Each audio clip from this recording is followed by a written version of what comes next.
I am Naomi, 33 years old, and a forensic accountant who specializes in uncovering the financial lies people tell. 3 hours ago, I stood in the freezing Chicago rain and buried my husband, Liam. He was a brilliant cybersecurity executive, only 35, taken by a sudden heart attack. Now standing in the living room of our beautiful home in Lincoln Park, wearing a black morning dress that felt like lead.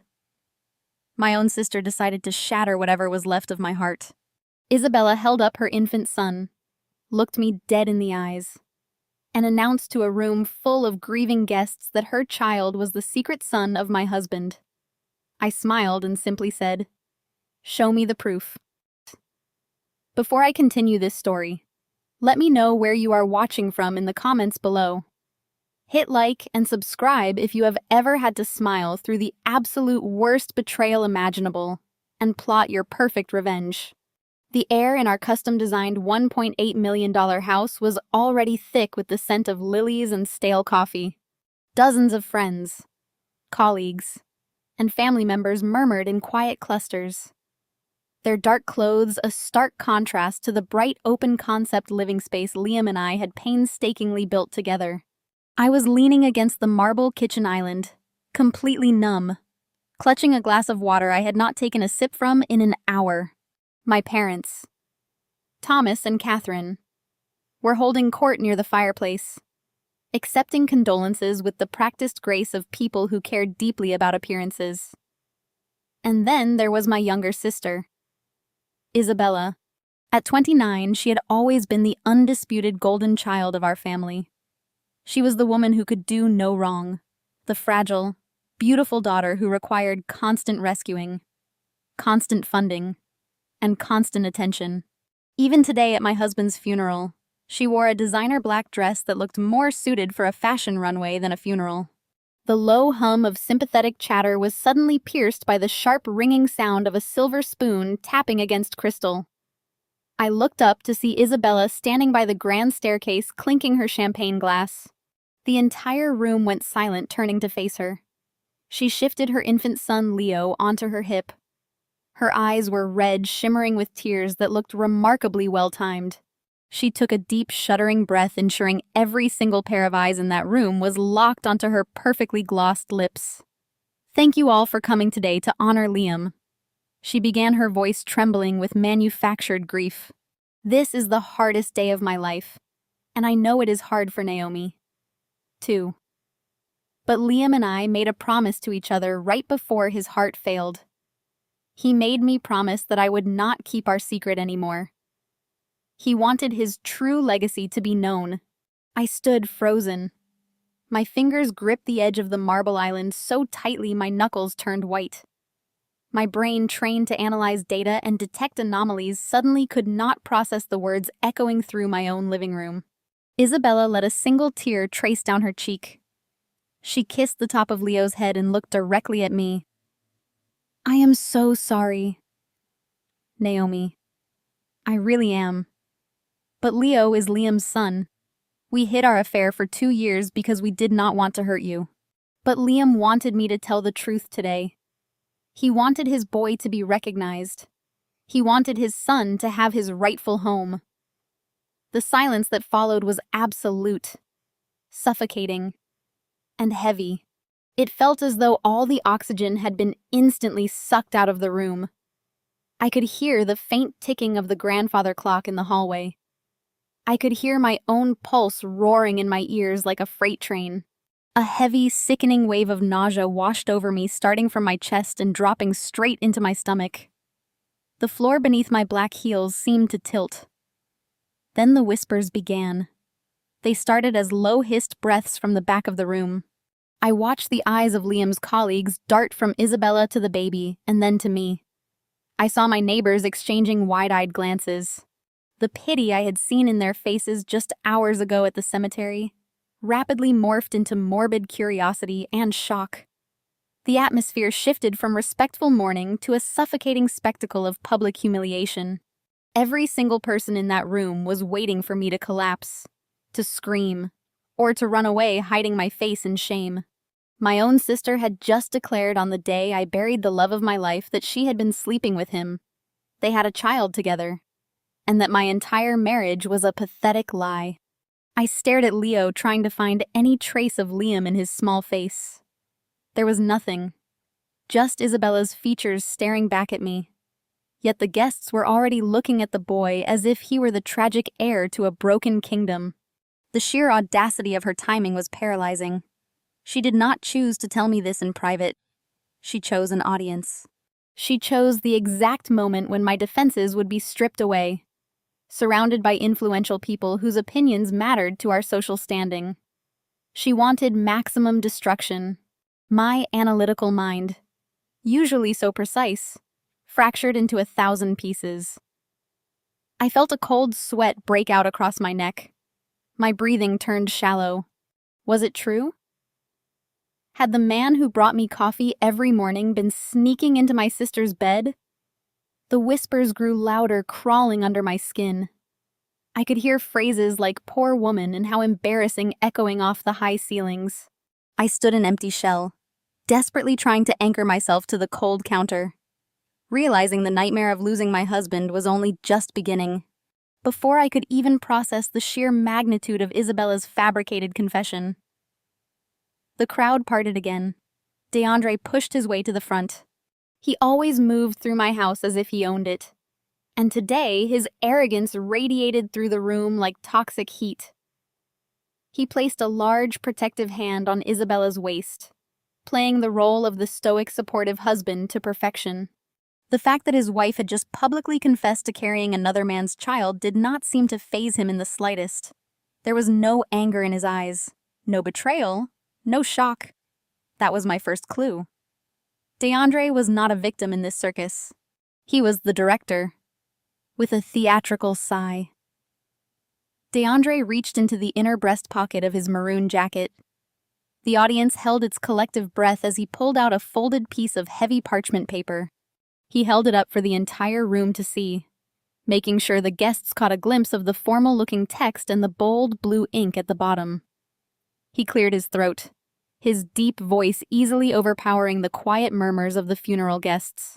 "I know this is a massive shock to everyone here," DeAndre announced, addressing the crowd before turning his cold, hard gaze directly on me. But Liam did not want to leave this world with a lie on his conscience. He wanted to make things right for his true bloodline. A week before his sudden heart attack, Liam met with Isabella and me. He asked us to help him secure his legacy. DeAndre took 2 slow, deliberate steps toward the kitchen island where I stood. He slapped the piece of parchment down onto the marble countertop right in front of me.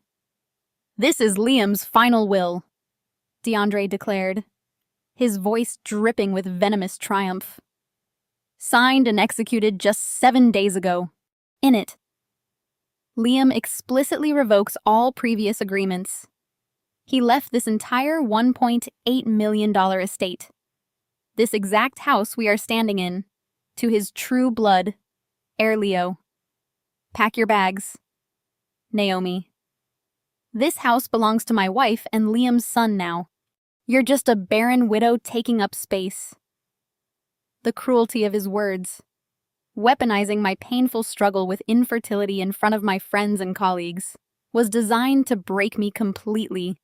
It was designed to send me fleeing up the stairs in a flood of hysterical tears, conceding the battlefield to them. I heard someone in the back of the room gasp. I saw a colleague of Liam's take a step forward as if to intervene, only to be held back by his wife. Everyone expected me to shatter, but I did not shatter. The blinding wave of panic that had gripped me just moments ago suddenly evaporated, replaced by an icy, absolute calm. The emotional, grieving widow vanished. The forensic accountant took over. My daily life consisted of dismantling complex financial frauds, tracing hidden offshore accounts, and analyzing corporate lies. DeAndre had just handed me a physical piece of evidence, and my professional instincts violently overpowered my grief. I looked down. I did not cry. I did not yell. I simply reached out and picked it up. The paper was standard high-grade resume stock, The kind you could buy in bulk at any local office supply store. Not the specialized, watermarked legal folio paper our actual estate attorney used. I let my eyes scan the text. DeAndre smirked, clearly mistaking my silence for defeat. He crossed his arms over his broad chest, waiting for my surrender. But as I read the paragraphs, the glaring anomalies jumped out at me one by one. The document was an absolute disaster. The formatting was slightly misaligned with inconsistent paragraph spacing. The legal phrasing was painfully amateurish, filled with redundant jargon that read like a template downloaded from a cheap internet legal site. A genuine corporate lawyer like the one Liam and I retained would never write hereby and forever bequeath the dwelling located at the aforementioned coordinates in such a clumsy, archaic manner. Then my eyes moved to the bottom of the page. The signature. My breath caught slightly. The signature was flawless. The sharp sweeping L and the distinct hurried cross of the T in Liam's last name were absolutely perfect. I had seen that signature on thousands of documents, checks, and anniversary cards. It was undoubtedly my husband's actual handwriting. The blue ink showed the correct pressure points where Liam pressed his pen into the page. But the context surrounding the signature was entirely wrong. There was no notary seal. The two witness signatures scribbled below Liam's name were completely illegible and lacked printed names or contact information. The ink of the text body had a slight sheen indicating a standard laser printer, while the signature alignment suggested the text was printed over a blank sheet that had already been signed. My mind raced assembling the pieces of the puzzle at lightning speed. DeAndre and Isabella had somehow obtained a blank piece of paper bearing Liam's genuine signature. Then they had drafted this ridiculous legally void document and printed it right over his name. They were betting everything on shock value. They foolishly banked on my crushing emotional devastation to completely blind me to the glaring factual errors in their forged counterfeit masterpiece.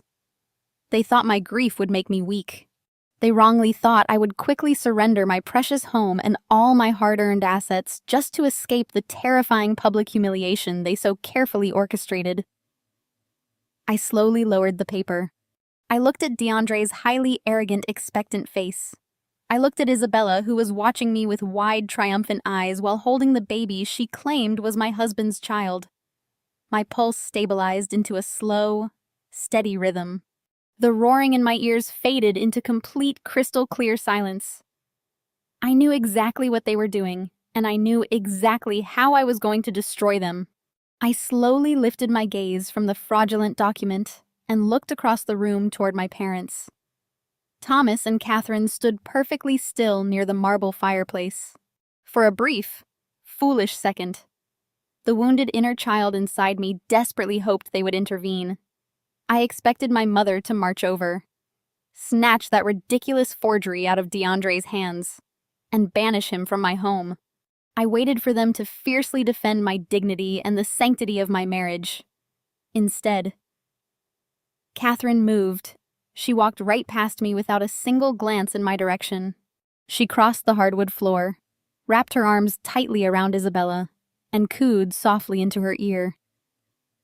My mother then turned to face me, her expression instantly hardening into a mask of pure, unadulterated ice. "You have a successful accounting career, Naomi," Catherine stated, her voice devoid of any maternal warmth. "You make more than enough money. You can easily go out and rent a nice apartment downtown. Isabella has a baby to raise. Do the right thing and leave." The sheer audacity of her demand hit me like a physical strike to the chest. She was actually kicking me out of the very home I had personally financed for us, demanding I hand over the keys to a cheating sister and her manipulative husband. Catherine did not question the absurdity of the will or how Liam could possibly hide a child for 2 years. She simply accepted the convenient narrative because it benefited her favorite daughter. Before I could even respond, my father stepped forward. Thomas always viewed our family as a fragile corporate entity that needed ruthless public relations management. He positioned himself squarely beside DeAndre, effectively forming a solid, united barricade against me. He adjusted his silk tie and lowered his voice into the commanding tone he usually reserved for unruly employees. "We are handling this quietly and internally. Thomas warned, locking his cold eyes onto mine. You will not hire any slick corporate lawyers. You will not contest this document in probate court. And you absolutely will not drag this family name through the mud because of your selfish pride. Isabella made a mistake. But Liam wanted to provide for his biological son. You need to respect your late husband's final wishes. He took one step closer, his face twisting into a scowl of pure disdain. If you fight your sister on this, Naomi, you are done. We will cut you off completely. You will be dead to us. Do not force me to disown you over a piece of real estate. The betrayal was complete and suffocating. They were choosing the golden child and her husband over the grieving widow. They were willing to erase my entire decade-long marriage just to ensure Isabella remained comfortable and shielded from her own life choices. They viewed me as nothing more than a stepping stone to elevate their favored daughter. DeAndre smirked, thoroughly enjoying my total isolation. He had successfully weaponized my own flesh and blood against me. He expected me to break down sobbing. He expected me to scream about the injustice, to beg for my parents to love me, to create a hysterical scene that would only further validate their narrative that I was an unstable, bitter woman. I gave them absolutely nothing. I did not scream. I did not cry. I did not shed a single tear. I looked at the smug, entitled faces of my family. I looked at Catherine clutching the baby she foolishly believed was her new royal grandson. I looked at Thomas puffing out his chest with misplaced patriarchal authority. I looked at Isabella hiding her vicious smirk behind a well-rehearsed mask of tragic sorrow. And finally, I looked at DeAndre, the arrogant mastermind who genuinely believed he had just outsmarted a top-tier forensic accountant. I held the forged paper out toward DeAndre. He snatched it back with a triumphant sneer, assuming I had surrendered. Instead, I let a slow, chilling, dead-eyed smile spread across my face. I made sure my voice was loud enough, calm enough, and sharp enough to echo clearly across the dead silent room. Fine, but show me the legal proof. DeAndre faltered, his arrogant smirk slipping for a fraction of a second. What did you just say? I said fine. I repeated, keeping my voice dangerously smooth. If Liam truly wanted you to have this house, I will not stand in the way of his dying wishes. But this is a $1.8 million estate. The county recorder office does not transfer properties based on a single printed page and a dramatic announcement at a funeral. If you want the keys to this house, you have to process that piece of paper through probate court. You have to file it legally. So go ahead. DeAndre, show me the legal proof. File it. I watched a microscopic flash of panic dart across Isabella's eyes. She clearly had not anticipated me demanding official legal procedures. She thought my parents bullying me would force a quiet, off-the-books surrender. DeAndre, however, quickly recovered his bravado, puffing out his chest once more. Watch me, he scoffed, waving the fake will in my face. I will have this filed by Monday morning. You better start packing. Naomi, your time in this neighborhood is officially over. Monday morning. I agreed, my smile never wavering. I look forward to it. I turned on my heel, ignoring the shocked gasps of the remaining funeral guests, and walked calmly up the grand staircase. Let them have their fleeting moment of fake victory. Let them pop their stolen champagne and measure the windows for new curtains. They were completely blinded by their own greed, entirely unaware that I had just handed them the rope they would use to hang themselves by officially filing a forged document in a court of law. DeAndre was about to turn a simple family lie into a major federal crime. Less than 24 hours after the funeral guests dispersed, the heavy oak front door of my home swung open. I was sitting at the kitchen island with my laptop open, reviewing client audit files, when the chaotic clatter of heavy luggage wheels dragging across the imported hardwood floors broke the morning silence. I did not look up from my screen.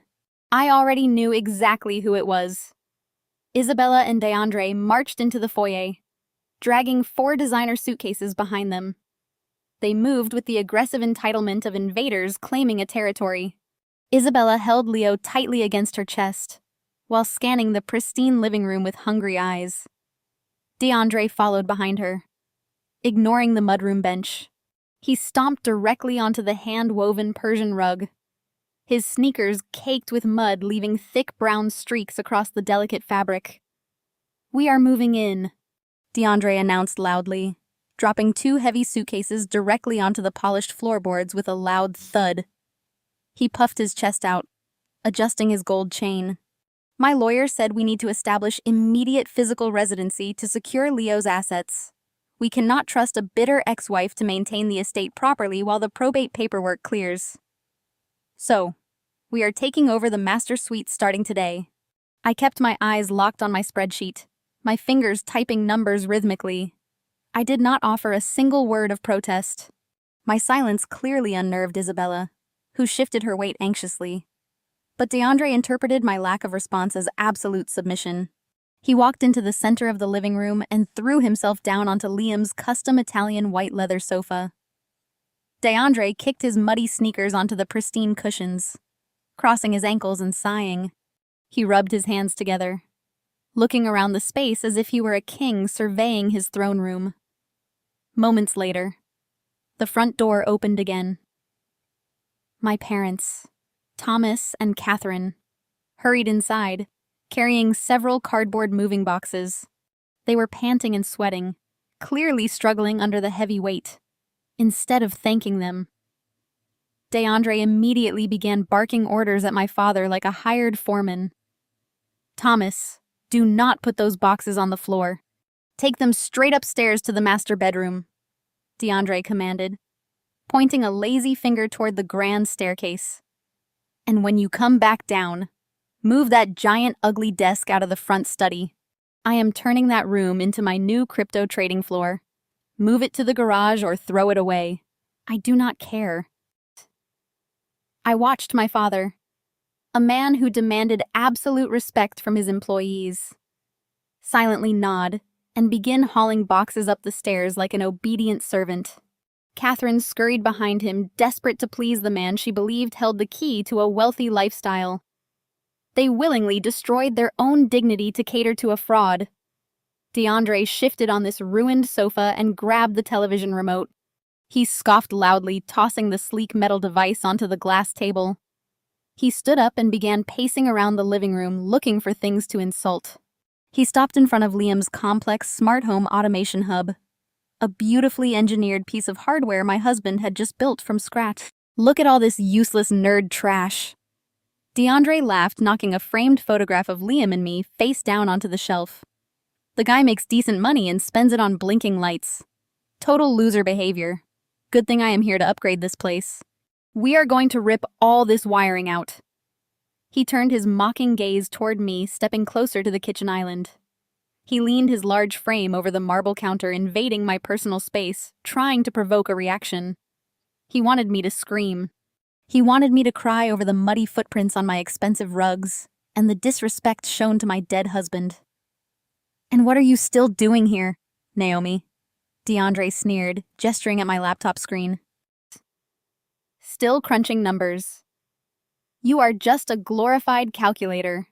A sterile little accountant sitting in a massive house you never deserved. You should be packing your bags instead of staring at spreadsheets. Your time is up." I finally stopped typing. I closed my laptop with a soft click and looked up at DeAndre. I let my eyes trace the muddy footprints he had tracked through the foyer. I looked at the ruined white leather sofa.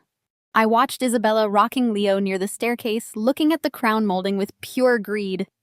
I observed my parents struggling to carry boxes up the stairs to please a man actively robbing them of self-respect. I felt no anger. I felt no sorrow. I only felt a cold, clinical anticipation. In my line of work, you learn to let the criminals dig their own graves. The more comfortable they feel, the more mistakes they make. DeAndre thought he was intimidating me. He thought his aggressive posturing established dominance.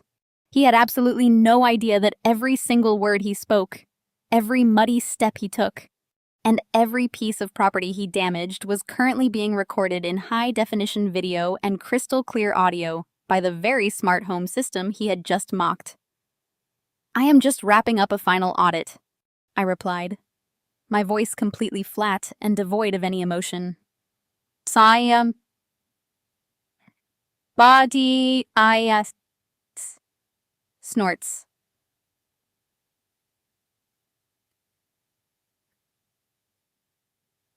"I will stay in the guest room until my moving arrangements are finalized." DeAndre let out a loud, booming laugh, slapping his knee in triumph. "That is right. Keep your head down and stay out of our way. We run things now." I gave him a smile, picked up my laptop, and walked toward the guest hallway. Let him enjoy the couch. Let him enjoy the illusion of control. He was a parasite feeding on a corpse, unaware that the host was pure poison. I closed the guest room door, sat at the desk, and opened my laptop. My emotional performance was over. The real work was about to begin. 2 hours later, my throat felt dry. The guest room was quiet, but the muffled thuds from the master suite above me signaled that DeAndre and Isabella were busy claiming my personal space. I needed caffeine to fuel the forensic extraction I was about to execute on my laptop. I pushed my chair back and walked down the hallway toward the kitchen. I moved silently, stepping lightly on the hardwood floors. When I entered the kitchen, I immediately went to the espresso machine.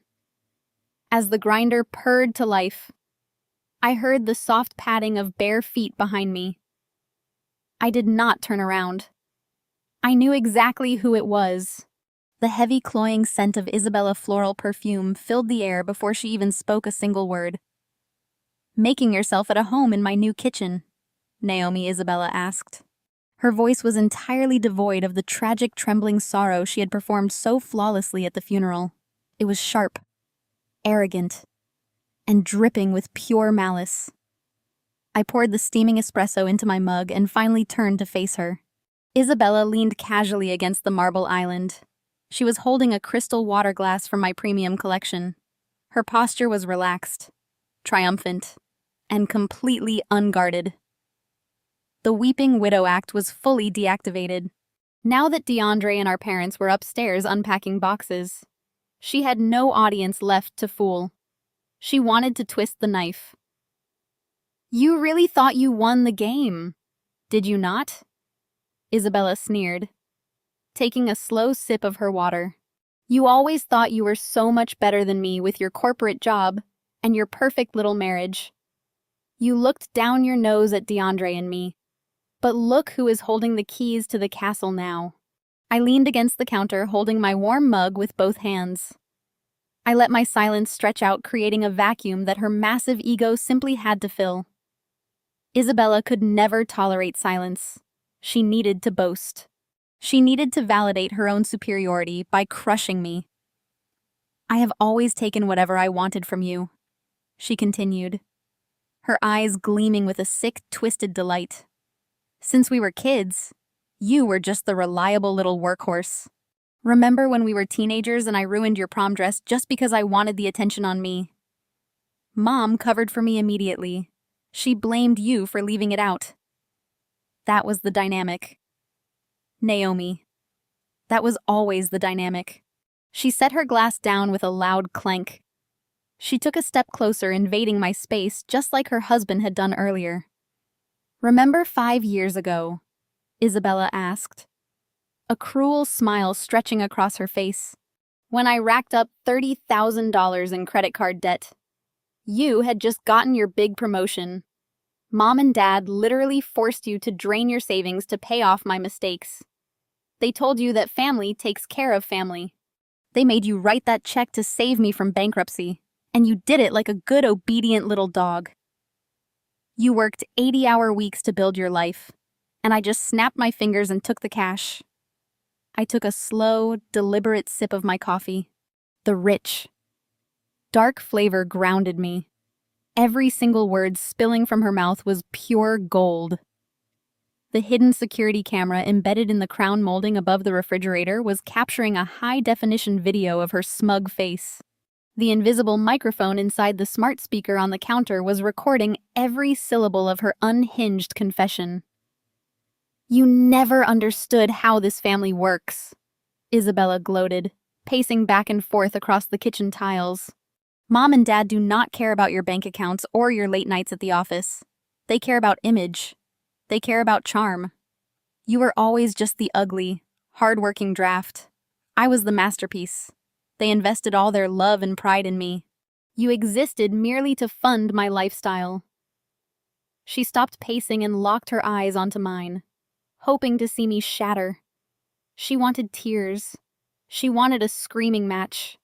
She wanted me to fall to pieces right there on the kitchen floor. "Even your husband knew it," Isabella whispered, lowering her voice into a lethal, venomous tone. Liam saw the difference between us.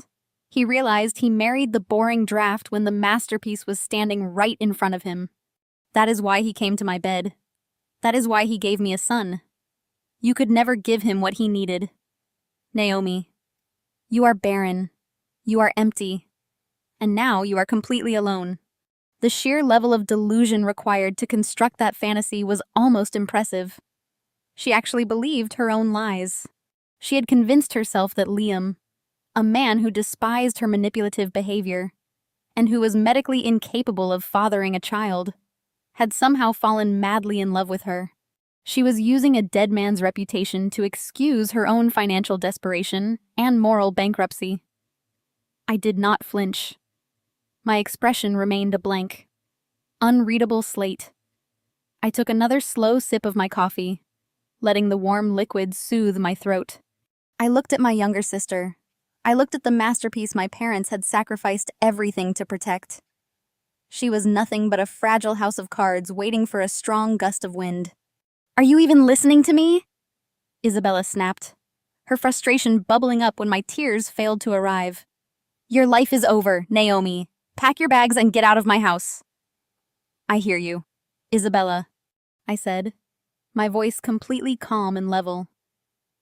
Loud and clear. I turned away from her, leaving her standing alone in the kitchen with her hollow victory. I walked back down the hallway toward the guest room, my coffee mug in my hands. The trap was set, and she had just eagerly handed me the very weapon I needed to destroy her. The morning sun broke through the guest room blinds, casting sharp geometric shadows across the floor. I had slept for exactly 4 hours. My mind was too busy processing the data extraction from Liam's secure servers to rest any longer. I needed to clear my head before diving into the next layer of financial encryption. I dressed, grabbed my keys, and drove to the organic grocery store nearby.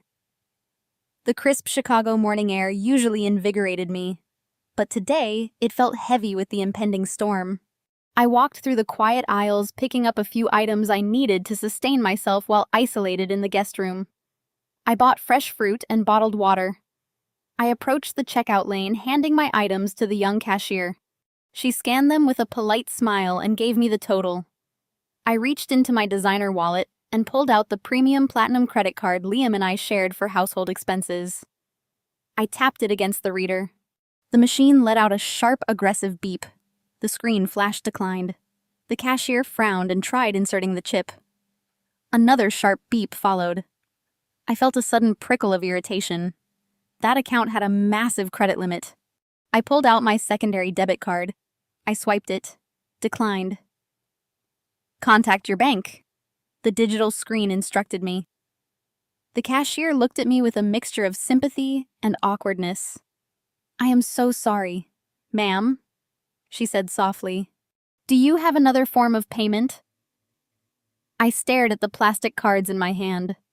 My forensic accountant instincts immediately mapped out the trajectory of what had just occurred. A sudden, complete freeze on multiple accounts across different banking institutions was not a random glitch. It was a highly coordinated lockout. I smiled politely at the cashier, told her I had forgotten to authorize a fraud alert, and left the groceries on the counter. I drove back to my house with my hands gripping the leather steering wheel. The pieces were locking into place. I pulled into the driveway and walked through the front door, The heavy oak slammed shut behind me, echoing loudly through the massive foyer. I walked straight into the kitchen. DeAndre was sitting on one of the imported leather bar stools, leaning heavily against the marble island. He held a crystal glass of my late husband's expensive scotch, swirling the amber liquid with a look of immense satisfaction. He had been waiting for me to return. He knew exactly where I had been and exactly what had just happened. "Having a rough morning, Naomi DeAndre?" asked his voice, dripping with dark condescension. "Card trouble at the checkout line." I stood a few feet away from him, my face an absolute blank mask. I crossed my arms and waited. His fragile ego required him to boast. He desperately needed me to know exactly how powerful he thought he was. "It is funny how fast things can change," DeAndre laughed, taking a slow sip of the expensive scotch. "One minute you think you are the rich, successful widow, and the next minute you cannot even buy an apple. I made a few phone calls this morning. You see, I have excellent banking connections in this city. A few words with the right estate managers and probate officials about a pending legal dispute over Liam's assets, and suddenly every joint account you share with your dead husband gets frozen solid." I tilted my head slightly, watching him closely. "You illegally initiated a freeze on my financial accounts," I stated, keeping my tone purely observational. "I am protecting my nephew," DeAndre countered, slamming his glass down hard on the marble countertop. "I am making sure a greedy, barren widow does not try stealing Leo's inheritance before the ink on that will is even dry. You have been walking around here acting entirely too calm. Naomi, you think you can just ignore us and hide in the guest room while you plot how to drain Liam's accounts." I shut that down. "You have absolutely zero access to Liam's cash. You are completely financially paralyzed." He stood up, towering over me, attempting to use his massive physical presence to intimidate me into submission. But physical intimidation only works on people who are actually afraid. DeAndre leaned in close enough for me to smell the stale alcohol on his breath. "Let me make this incredibly simple for you. Naomi, you have until Friday at noon to sign that property deed over to Isabella and Leo. If you do not sign it, I am going to completely ruin your precious little corporate career." "What makes you think you have any power over my career?" I asked softly, giving him exactly the rope he needed. "Because I know exactly who your clients are." DeAndre sneered. "I know you audit major Fortune 500 companies. I know you rely on a pristine public reputation to get those massive contracts. If you fight us on this house, I will go straight to the press. I will contact your high-end corporate clients. I will leak stories to the media that you are a heartless monster actively trying to rob an orphaned baby of his rightful home. I will publicly paint you as a bitter, jealous ex-wife who is using her corporate wealth to crush a grieving mother and a helpless infant.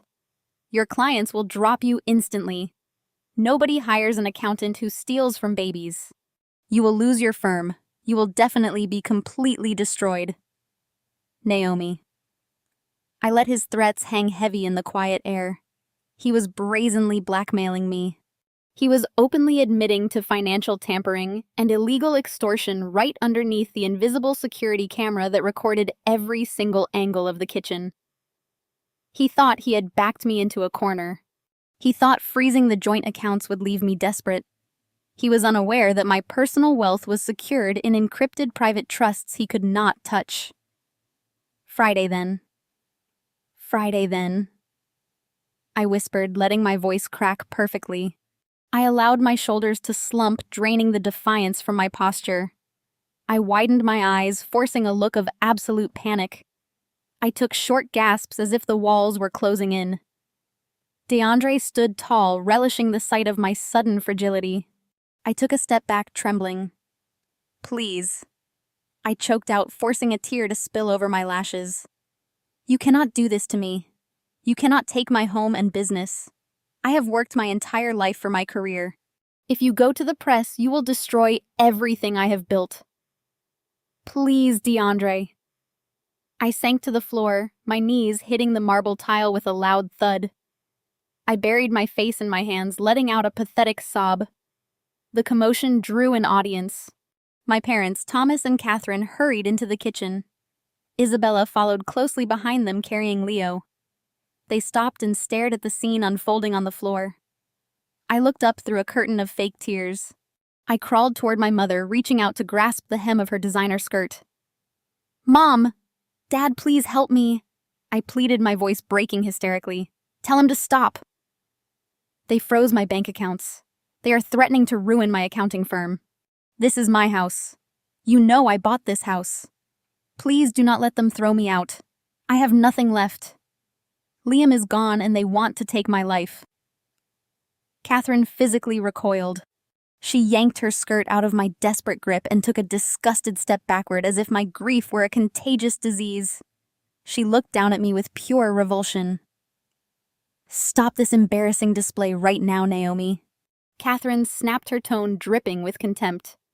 "You are making a fool of yourself. DeAndre is simply doing what is necessary to protect my grandson. You brought this upon yourself by being stubborn and greedy. Look at you groveling on the floor instead of accepting reality. You have a successful accounting career. Rent an apartment. Isabella has a baby to raise. Do the right thing and leave." Thomas crossed his arms, his face set in a stern scowl. He shook his head, looking at me as if I were a stranger who had trespassed into his life. "Your mother is right," my father declared coldly. "We warned you not to fight this. You chose to be difficult, and now you are facing the consequences. Isabella and DeAndre are a family now, and they need this space. You have until Friday to sign the transfer deed. Until then, go to your office, pack your belongings, and stay out of our way. We are done dealing with your tantrums." Isabella smirked, bouncing Leo gently on her hip. DeAndre laughed, a booming, triumphant sound that echoed off the ceilings. I kept my head bowed, letting out one final sob to complete the illusion. I slowly pushed myself off the floor, keeping my head down in a portrait of total defeat. I dragged my feet as I walked away, practically crawling down the hallway toward the home office Liam and I had shared. Behind me, I could hear the immediate shift in their demeanor. The tension evaporated. DeAndre clapped my father on the shoulder, congratulating him on handling the situation. Catherine began excitedly discussing which walls they should knock down to expand the nursery. Isabella happily chimed in about hiring an interior designer to erase every trace of my existence from the property. They truly believed they had won. They believed they had forced my surrender. They completely dropped their guard. I stepped into the home office and quietly closed the heavy mahogany door. I turned the brass lock until it clicked securely into place. The moment the lock engaged, the weeping, broken widow vanished entirely. I wiped the stray tear from my cheek, my posture instantly straightening. My face settled back into a mask of cold.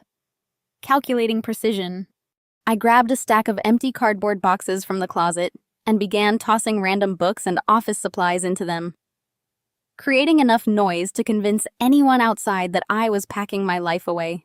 While my hands moved loudly, my mind was perfectly still. I walked over to the large built-in bookshelf covering the far wall. I reached behind a thick leather-bound encyclopedia and pressed a concealed biometric scanner. The shelf clicked softly and slid open a fraction of an inch, revealing a hidden climate-controlled server rack. This was Liam's masterpiece.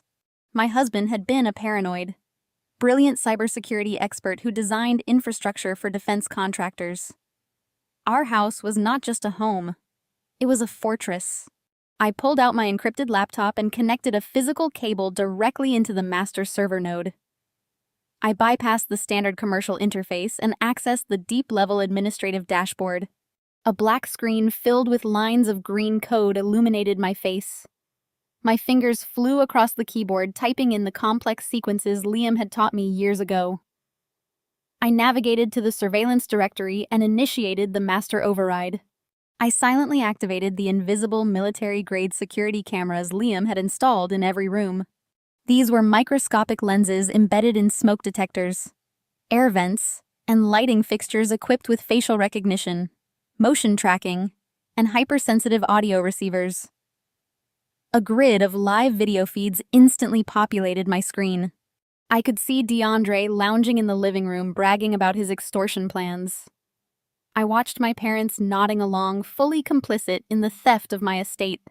Every conversation, every illegal threat was now being captured in flawless high definition. I linked the local server to a secure offshore cloud backup. The progress bar hit 100%.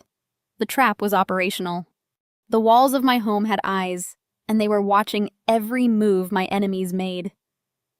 I smiled, taping a box shut with a satisfying rip. Friday was going to be an interesting day. I carried taped cardboard boxes out to my car, keeping my head bowed low as I walked past the living room. DeAndre was already sprawled across the sofa with his boots up, laughing at something on the television. Isabella was measuring the windows, ignoring me completely. My mother simply crossed her arms and watched me load the trunk, ensuring I was leaving. I slid into the driver's seat, started the engine, and pulled out of the driveway without a single backward glance. They thought they had evicted me from my property. They had no idea they had locked themselves inside an inescapable surveillance cage. I drove straight into the heart of downtown Chicago. I checked into a premium suite at a luxury high-rise hotel, paying in cash using emergency funds I always kept secured in a private safety deposit box. The suite was immaculate, perched 40 floors above the bustling city streets, featuring floor-to-ceiling windows that offered a commanding view of the skyline. It was the perfect sterile command center for what I needed to do next. I locked the heavy hotel door, engaged the deadbolt, and dropped my bags on the plush carpet. The facade of the broken weeping widow vanished entirely the moment I stepped inside. I walked directly to the sleek mahogany desk in the corner of the suite and sat down. I pulled my encrypted laptop from my leather tote bag and opened it. The screen flared to life, illuminating the quiet room. I bypassed the standard login screen, running a secondary authentication protocol Liam had designed for me. A sequence of complex passwords and biometric scans granted me access to the deepest, most secure partition of my hard drive. This was where I stored our absolute truths, the highly sensitive documents that define the reality of our lives, far away from the prying eyes of my toxic family. My fingers flew across the keyboard as I navigated through a labyrinth of hidden folders. I opened a directory labeled with a seemingly random string of numbers. Inside rested a series of scanned medical documents from a top-tier fertility clinic. I clicked on the master file and Liam's comprehensive medical history populated the screen. I stared at the black and white text, feeling a profound surge of vindication wash over me. The report detailed a severe, irreversible genetic condition that Liam had been born with. The diagnosis was absolute and scientifically indisputable. My brilliant, wonderful husband was completely sterile. He possessed a 0 sperm count.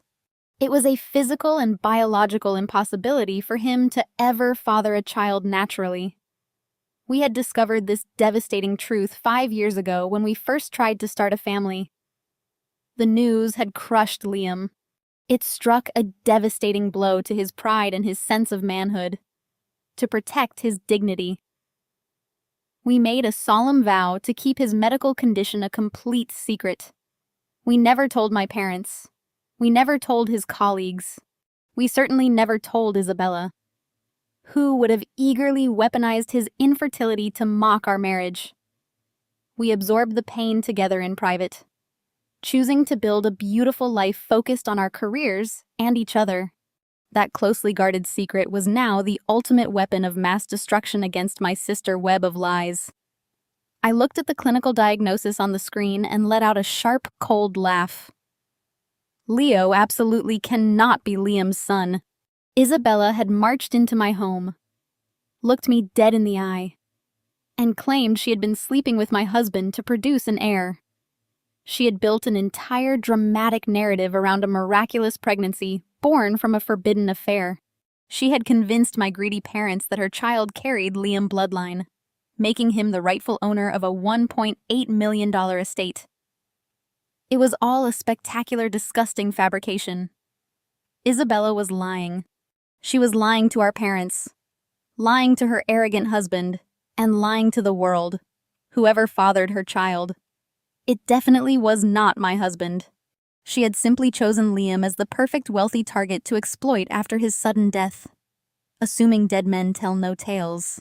She banked on my grief, keeping me too paralyzed to demand a paternity test. But as the initial wave of triumph subsided, my analytical mind caught on a glaring, jagged puzzle piece that did not fit.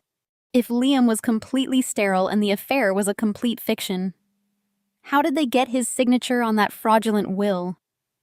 I leaned back in the ergonomic hotel chair, staring out at the darkening Chicago skyline. I mentally reconstructed the confrontation in my kitchen. The document DeAndre had slapped onto the marble counter was undeniably fake in its legal structure. The formatting was terrible. The wording was ridiculous. But that signature at the bottom was perfectly authentic. I had stared at it long enough to know it was not forged by a machine or traced by a steady hand. The ink flow, the pressure, the distinct slant of his letters. It was genuinely Liam handwriting. How did my sister and her parasitic husband obtain a blank piece of paper with my dead husband's authentic signature on it? Liam despised DeAndre and barely tolerated Isabella. He would never willingly sign a blank document and hand it to them. He was a cybersecurity executive obsessed with operational security and protocol. He shredded documents. He locked his hard drives. He trusted no one outside of me with his signature. My eyes narrowed as I stared at the blinking cursor on my screen. They did not get that signature by accident. There was a missing link, a darker layer to this fraud that I had not yet uncovered. Isabella and DeAndre were desperate, but they were not criminal masterminds capable of infiltrating Liam's secure life. They had to have found a very specific and isolated opportunity to just quickly steal it away from him without detection. I opened a new terminal window on my laptop and began typing strings of command code. If DeAndre thought freezing my personal checking accounts would stop me, he was vastly underestimating what a forensic accountant actually does for a living. Retail banking is for amateurs. The real financial footprints are always buried deep within corporate ledgers and blockchain histories. I needed to understand the exact motive behind this elaborate charade. Isabella and her husband were exceptionally greedy, but forging a will to steal a house is a high-risk federal felony. They needed a catalyst, a massive, urgent financial pressure to force their hand into committing such a reckless crime right after my husband died. I bypassed our locked personal accounts entirely. Instead, I accessed the secure portal for Liam's cybersecurity firm. As the company's original financial consultant during its startup phase, I retained back-end administrative credentials that no one else knew about. I entered the encryption keys Liam and I had memorized. The corporate mainframe loaded onto my screen. I initiated a deep diagnostic scan of the company quarterly cash flows, cross-referencing every single vendor payment and outbound wire transfer authorized over the past 12 months. While the diagnostic algorithm processed millions of data points, I opened a second monitor. It was time to look into DeAndre. He constantly bragged online about his massive cryptocurrency gains, positioning himself as an elite digital asset investor. He frequently posted screenshots of his portfolio gains, and more importantly, his public wallet addresses to attract followers to his scam seminars. I scraped every public wallet hash he had ever posted. I fed those alphanumeric strings into a specialized blockchain analysis tool I used for federal fraud cases. The room was completely silent, except for the rapid clicking of my keyboard. The city lights of Chicago glowed outside my hotel window, but my entire focus narrowed down to the scrolling green numbers reflecting on the glass. Tracking digital currency is often portrayed as impossible, but that is a myth. Every single transaction leaves a permanent, immutable scar on the digital ledger. You just have to know how to follow the blood trail. I watched as the blockchain tool mapped out DeAndre's financial ecosystem. His public wallets were mostly empty shells used for show, but one address had frequent interaction with a decentralized tumbling service, a mechanism used to obscure the origin of stolen or illicit funds. I locked onto that specific node. I deployed a tracking script to unravel the tumbled transactions, tracing the fragmented coins back to their original point of entry. It took nearly 3 hours of grueling high-stakes digital excavation. My eyes burned and my shoulders ached from tension. I drank cold coffee and kept typing, refusing to blink. Finally, the script broke through the final layer of obfuscation. The original source of DeAndre cryptocurrency was not a legitimate trading exchange. The funds had been transferred from a traditional fiat bank account located in the Cayman Islands. I pivoted back to my first monitor, where the corporate diagnostic scan had finished its comprehensive review of Liam Company ledgers. I filtered the results, isolating all outbound international wire transfers. I cross-referenced the Cayman Islands routing numbers my blockchain tool had just uncovered. A massive red flag instantly illuminated my screen. There it was, a glaring bleeding wound in the corporate financial architecture. Over the last 4 months, exactly $500,000 had been systematically siphoned out of Liam's cybersecurity firm. The money had been disguised as payments to a fictitious offshore software vendor. The routing numbers matched perfectly. The money flowed from Liam Company into the Cayman Islands shell account, then converted into digital currency, scrubbed through a tumbler, and deposited directly into DeAndre's secret crypto wallets. DeAndre was not a successful investor. He was a corporate parasite who had somehow gained access to the firm financial portal and embezzled $500,000. I stared at the irrefutable digital evidence glowing on my screen. The sheer magnitude of his crime was breathtaking. Wire fraud on this scale carried a mandatory federal prison sentence. My mind raced, connecting the final disparate pieces of this ugly puzzle. Liam was a brilliant security expert. He would not have missed a missing $500,000 for long. I pulled up the internal email server and searched for flagged administrative messages sent in the days leading up to his death. I found an encrypted draft saved in Liam Outbox dated exactly 1 week before his sudden heart attack. It was addressed to the company legal department demanding an immediate internal audit regarding unauthorized vendor payouts. Liam had discovered the theft. He knew the money was missing, and he was preparing to initiate a full investigation. He just ran out of time. His heart gave out before he could officially hit send. And that was when DeAndre and Isabella realized they were sitting on a ticking time bomb. The moment the company executed an audit, the embezzlement would be instantly traced back to DeAndre. He would face federal charges and decades behind bars. They needed a massive distraction. They needed a way to legitimize a massive influx of sudden wealth, or somehow blame the missing funds on Liam himself to clear DeAndre's name. They fabricated the secret child. They forged the will to steal my $1.8 million estate, hoping to quickly liquidate the property to cover the stolen corporate funds before the auditors came knocking. It was a desperate, sloppy attempt to save themselves from federal prison. I leaned back in my chair and took a deep breath, analyzing the raw data. They had unknowingly handed me the exact weapons required to destroy them.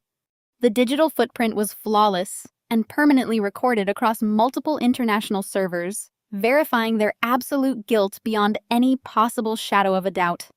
The quiet hunt was officially over, and the ruthless execution phase had finally begun. My ultimate victory was now a mathematical certainty today. But mathematics requires complete proofs, and I needed to map every single variable of their desperate scheme before I struck. I opened Liam's calendar, cross-referencing the dates of the embezzlement with his personal schedule. I needed to know exactly how DeAndre had obtained that flawless signature on a blank piece of paper. Liam was a cybersecurity expert who shredded everything. He would never hand a signed blank page to a man he despised. The answer had to be hidden in the mundane details of his daily routine. My eyes scanned the logs from 3 weeks ago, right around the time Liam's internal system flagged the missing $500,000. I found a calendar entry for a Tuesday afternoon. A local courier service delivered a package to our home while I was at the office. I pulled up the smart home security archives from that specific date. I watched the high-definition footage of our front porch. It was not a random courier. It was DeAndre. He was wearing a baseball cap pulled low, holding a generic cardboard box. Liam opened the door looking confused and irritated. DeAndre handed him the box, claiming it was a misdelivered package belonging to my parents. Then DeAndre held out a clipboard with a digital tracking sheet, asking Liam to sign to confirm he received it. Liam, wanting to get DeAndre off his porch, quickly took the pen and signed. I zoomed in on the footage. DeAndre had cleverly folded the tracking sheet back, exposing only the bottom inch of a blank heavy stock paper underneath. Liam was simply trying to close the door on an annoying relative. He had no idea he was providing his signature for a fraudulent will. DeAndre slipped the clipboard back into his jacket, smiled, and walked away. The execution was clumsy but effective. They had the signature. But the signature was just a tool. The true motive behind this entire circus was pure, unadulterated desperation. I opened a new window and ran a deep financial diagnostic on DeAndre's current cryptocurrency portfolio. He projected the image of a wealthy investment guru online, but the blockchain revealed a different reality. Over the past 3 months, DeAndre had leveraged the stolen $500,000 in high-risk margin trades. He had bet heavily on a volatile altcoin crash, and he had lost everything. His digital wallets were empty. He was broke, bleeding cash, and completely out of time. The pieces of their pathetic conspiracy snapped together with brutal clarity. This was never just about a greedy sister wanting my beautiful house. This was a frantic, terrifying race against the clock to avoid federal prison.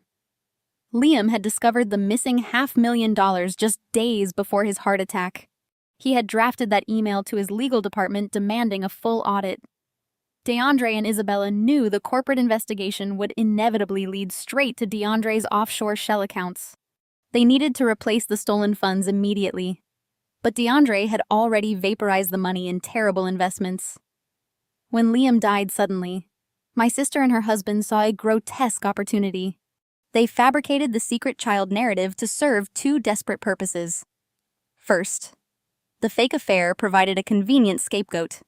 If the company auditors came knocking, Isabella would claim Liam embezzled his own corporate funds to financially support his secret second family.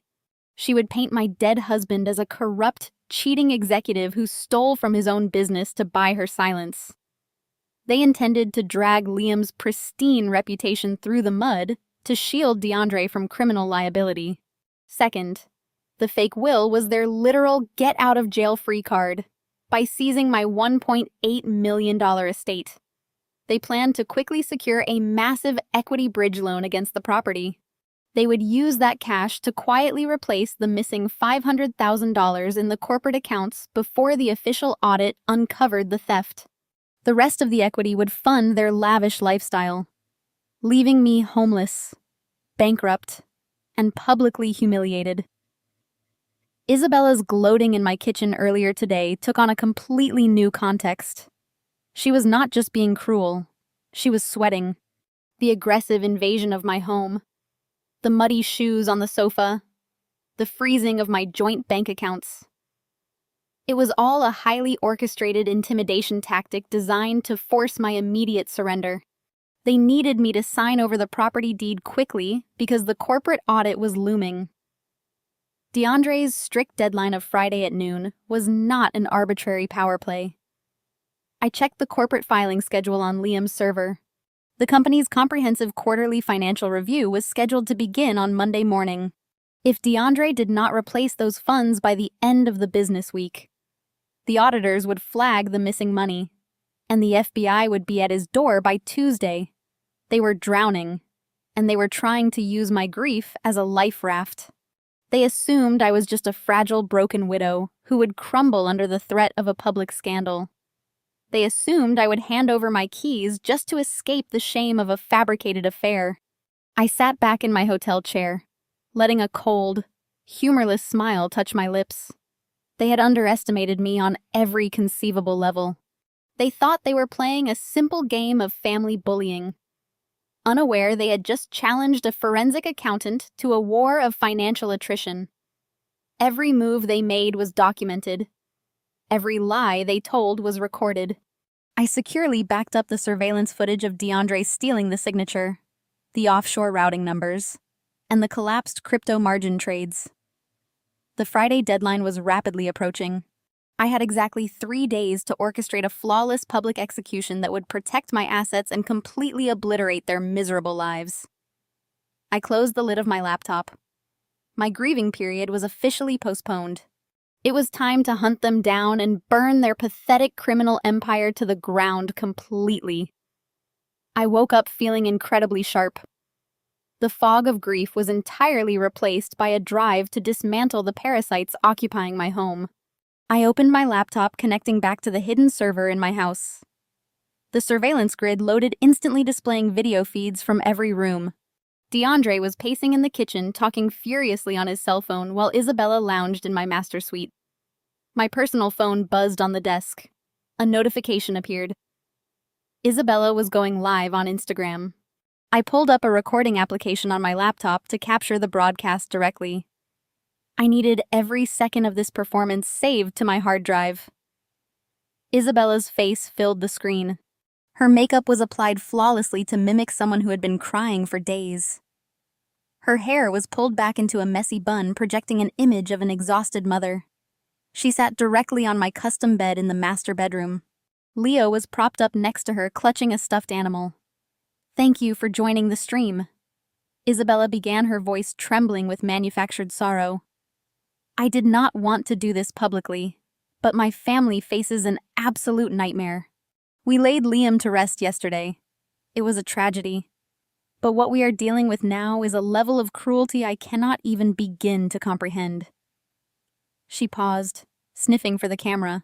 DeAndre stepped into the frame, wrapping a protective arm around her shoulders. He looked into the lens, wearing a solemn, troubled expression. "My sister Naomi is trying to destroy us." Isabella continued, letting a tear fall down her cheek. Liam wanted his biological son taken care of.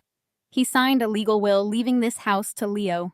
But Naomi is refusing to honor his dying wishes. She is a wealthy accountant, but she is using her power to throw a grieving mother and an orphaned baby out onto the street. DeAndre shook his head, letting out a heavy, staged sigh. "We just want peace." DeAndre added, his deep voice echoing through the bedroom. "We want to mourn our family member and raise this boy the way his father wanted." But Naomi froze our bank accounts.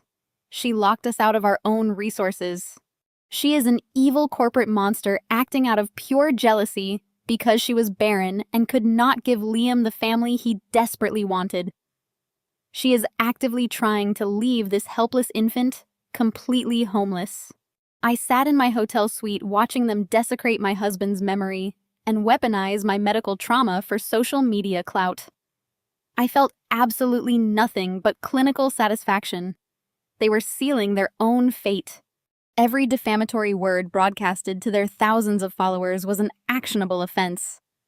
I checked the screen recording software, ensuring the audio levels were capturing their slander perfectly. The bedroom door on the live stream swung open, and my parents walked into the frame. Catherine and Thomas positioned themselves behind Isabella and DeAndre, forming a unified front of moral outrage. My mother placed a comforting hand on Isabella's shoulder, staring into the camera with an expression of profound disappointment. "We never thought we would have to speak against our own flesh and blood," Catherine announced, her voice dripping with pious indignation. "We raised Naomi to be a kind, loving person. But the corporate world poisoned her. She became obsessed with money and status. We have watched her treat her sister terribly for years, but we never imagined she could be this heartless. Trying to steal a home from an innocent baby is an act of pure evil." Thomas stepped forward, crossing his arms and puffing out his chest. He looked straight into the lens, trying to project the image of a strong, righteous patriarch defending his family from a greedy tyrant. "We cannot support a monster," Thomas declared firmly. "We gave Naomi every opportunity in life, and she repaid us with unimaginable cruelty. She refuses to accept Liam's choices, and she refuses to accept this beautiful child. As of today, we are publicly severing all ties with Naomi. We completely disown her. She is no longer a part of this family. We stand with Isabella, DeAndre, and our grandson Leo. We will fight for this boy's rights, no matter what it takes. Isabella buried her face in DeAndre's shoulder, sobbing loudly into the fabric of his shirt. The comments on the live stream were exploding. Hundreds of viewers were flooding the chat with messages of support for Isabella and absolute hatred for me. They called me a soulless corporate witch, a greedy sociopath, and a barren villain who deserved to rot. The public narrative had been successfully hijacked. Isabella and DeAndre had painted themselves as the ultimate victims of my supposed corporate greed. I reached out and ended the screen recording, saving the massive video file directly to my secure local drive. My parents had just publicly disowned me in front of thousands of people. They had gleefully participated in a massive smear campaign designed to destroy my professional and personal reputation, all to protect a daughter who was actively committing federal wire fraud. They believed this public pressure would force my total surrender. They assumed the overwhelming social media backlash would terrify me into signing away the property deed just to make the nightmare stop. They were incredibly foolish. I took a sip of my black coffee, relishing the bitter taste. They had just provided me with ironclad evidence of public defamation and character assassination. This video would guarantee massive punitive damages in civil court once the criminal trials concluded. I closed the media player and opened my encrypted email portal. The social media circus was irrelevant noise compared to the financial execution I was currently preparing. I needed to move fast before DeAndre realized his offshore accounts were being monitored. I drafted an urgent message to my legal counsel, attaching the newly acquired surveillance files and the blockchain tracking reports. The trap was fully loaded. Now it was time. My phone on the mahogany desk began to vibrate intensely. It was a continuous buzzing signaling the immediate fallout of Isabella and DeAndre's highly orchestrated social media performance. I picked up the device and watched the screen light up with an endless cascade of notifications. The smear campaign breached their digital echo chamber and was now actively invading my personal life. Messages from extended family poured in. Aunt Diane sent a scathing text calling me an absolute disgrace to the family name. She accused me of dishonoring Liam's memory, demanding I surrender the property immediately. Cousin Greg left a furious voicemail screaming that I was a bitter, infertile monster who deserved to be alone. He threatened to physically drag me out if I did not hand over the keys. They completely swallowed the lie. None bothered for my side of the story. None questioned the sudden appearance of a secret 1-year-old son. They digested the toxic narrative my parents endorsed and lined up to execute my character publicly. The vitriol extended beyond blood relatives.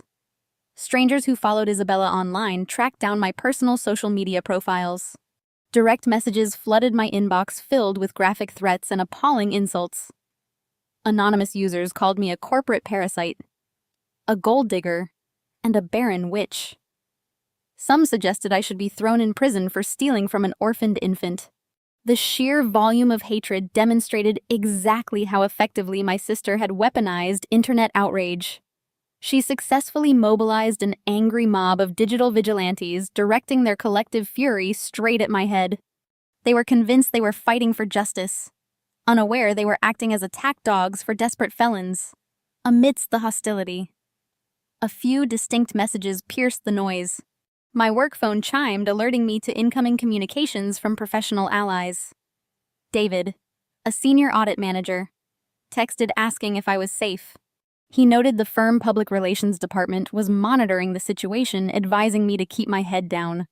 Rachel, the managing partner, sent a supportive email reminding me my corporate reputation was built on flawless integrity, not internet gossip. She assured me the firm stood by my side until actual facts were verified. Their calm, professional concern provided a stark contrast to the hysterical mob mentality of my family. I quickly replied to both, assuring them the situation was under my control and advising them to ignore the noise.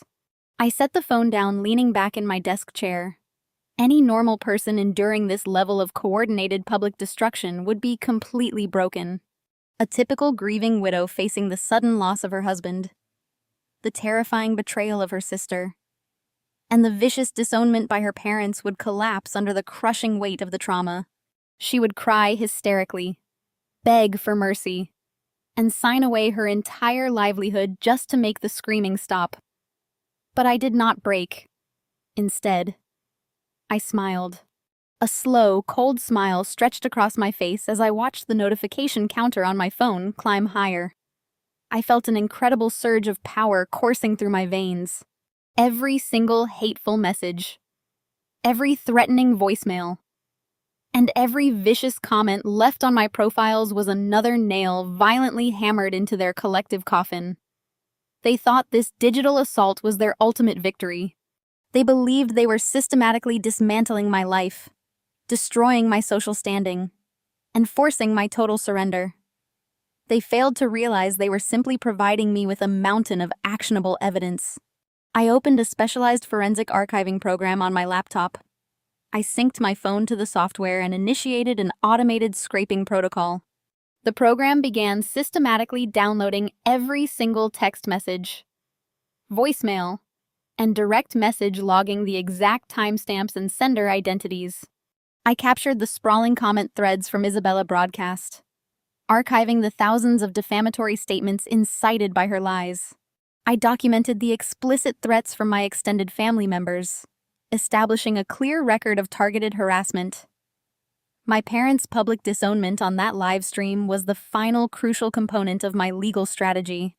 By actively participating in the broadcast, Thomas and Catherine had elevated themselves from passive enablers to willing co-conspirators in a massive campaign of public defamation. They had eagerly stepped into the crosshairs. When the dust finally settled and the federal indictments were handed down, I would unleash a devastating civil lawsuit against all of them. I would sue them for character defamation, intentional infliction of emotional distress, and targeted harassment. The financial penalties would be catastrophic. They believed my lack of public response indicated weakness. They thought my silence meant I was hiding in shame, terrified of their manufactured scandal. They had no idea my silence was actually the quiet, focused discipline of a predator patiently stalking its prey. I was meticulously building a flawless legal enclosure around them, fortifying the steel bars with their own reckless words.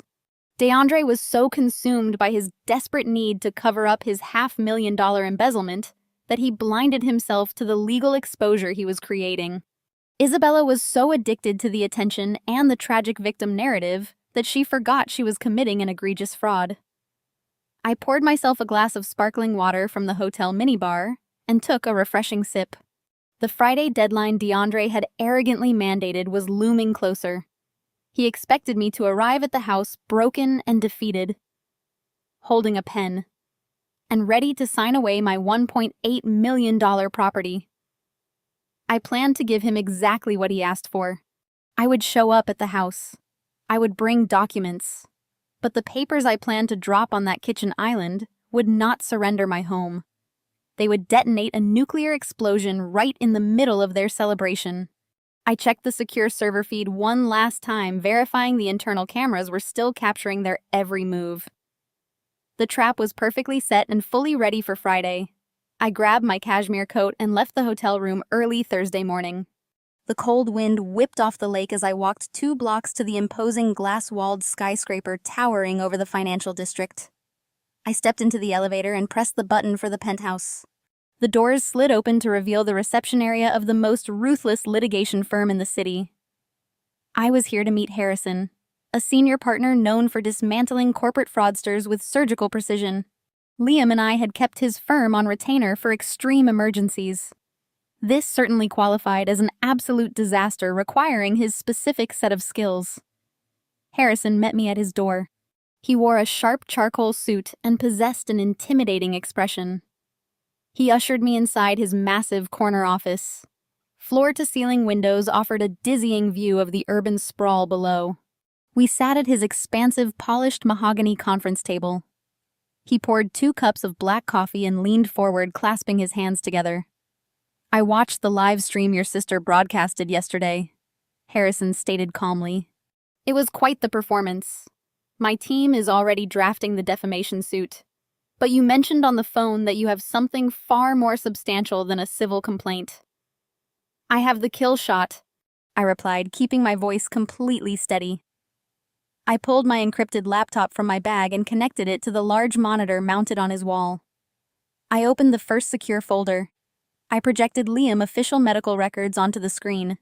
Harrison adjusted his glasses and read the clinical diagnosis detailing my late husband's complete sterility. Liam possessed a 0 sperm count. I explained, watching Harrison's eyes widen slightly at the revelation. He was born with a severe genetic condition. It is biologically impossible for him to be the father of Isabella Child. Her entire narrative is a grotesque fabrication designed to steal my $1.8 million estate. This alone destroys the fake will and opens her up to massive fraud charges. Harrison noted a sharp predator smile forming on his face. But why forge a will for a house? It is a high-risk crime with a heavy paper trail. Because they are desperate, I said, and they are rapidly running out of time. I opened the second folder and projected the complex financial flowcharts I had built during my all-night forensic audit. I walked Harrison through the breadcrumbs. I showed him the $500,000 siphoned out of Liam's cybersecurity firm disguised as offshore vendor payments. I traced the routing numbers to the Cayman Islands shell account. I showed him the cryptocurrency Tumblr logs and the final deposit destinations inside DeAndre public digital wallets. Finally, I displayed the margin call records proving DeAndre had completely vaporized the stolen funds in terrible crypto investments over the last 3 months. Liam discovered the missing $500,000 just days before his heart attack. I continued, pointing to the drafted email I had recovered from the company server.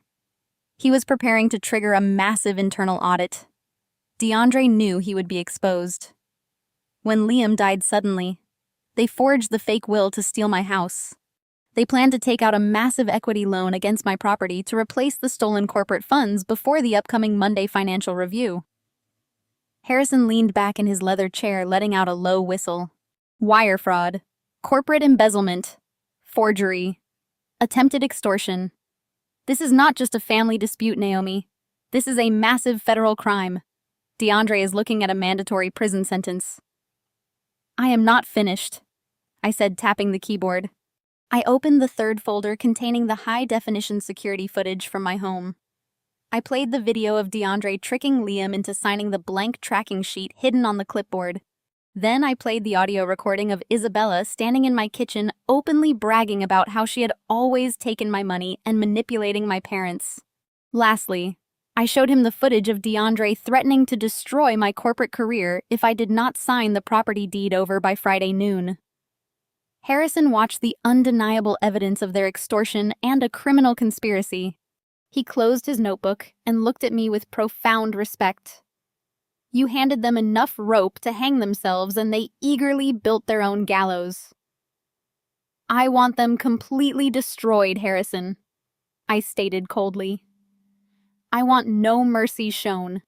They used my husband's death as a cover for a federal crime and weaponized my parents against me. I want the maximum legal retaliation your firm can provide. Harrison picked up his secure desk phone. I have a direct contact at the FBI White-Collar Crime Division. Given the clear evidence of interstate wire fraud and corporate embezzlement, they will be extremely interested in DeAndre offshore transactions. We will coordinate our efforts to ensure maximum impact.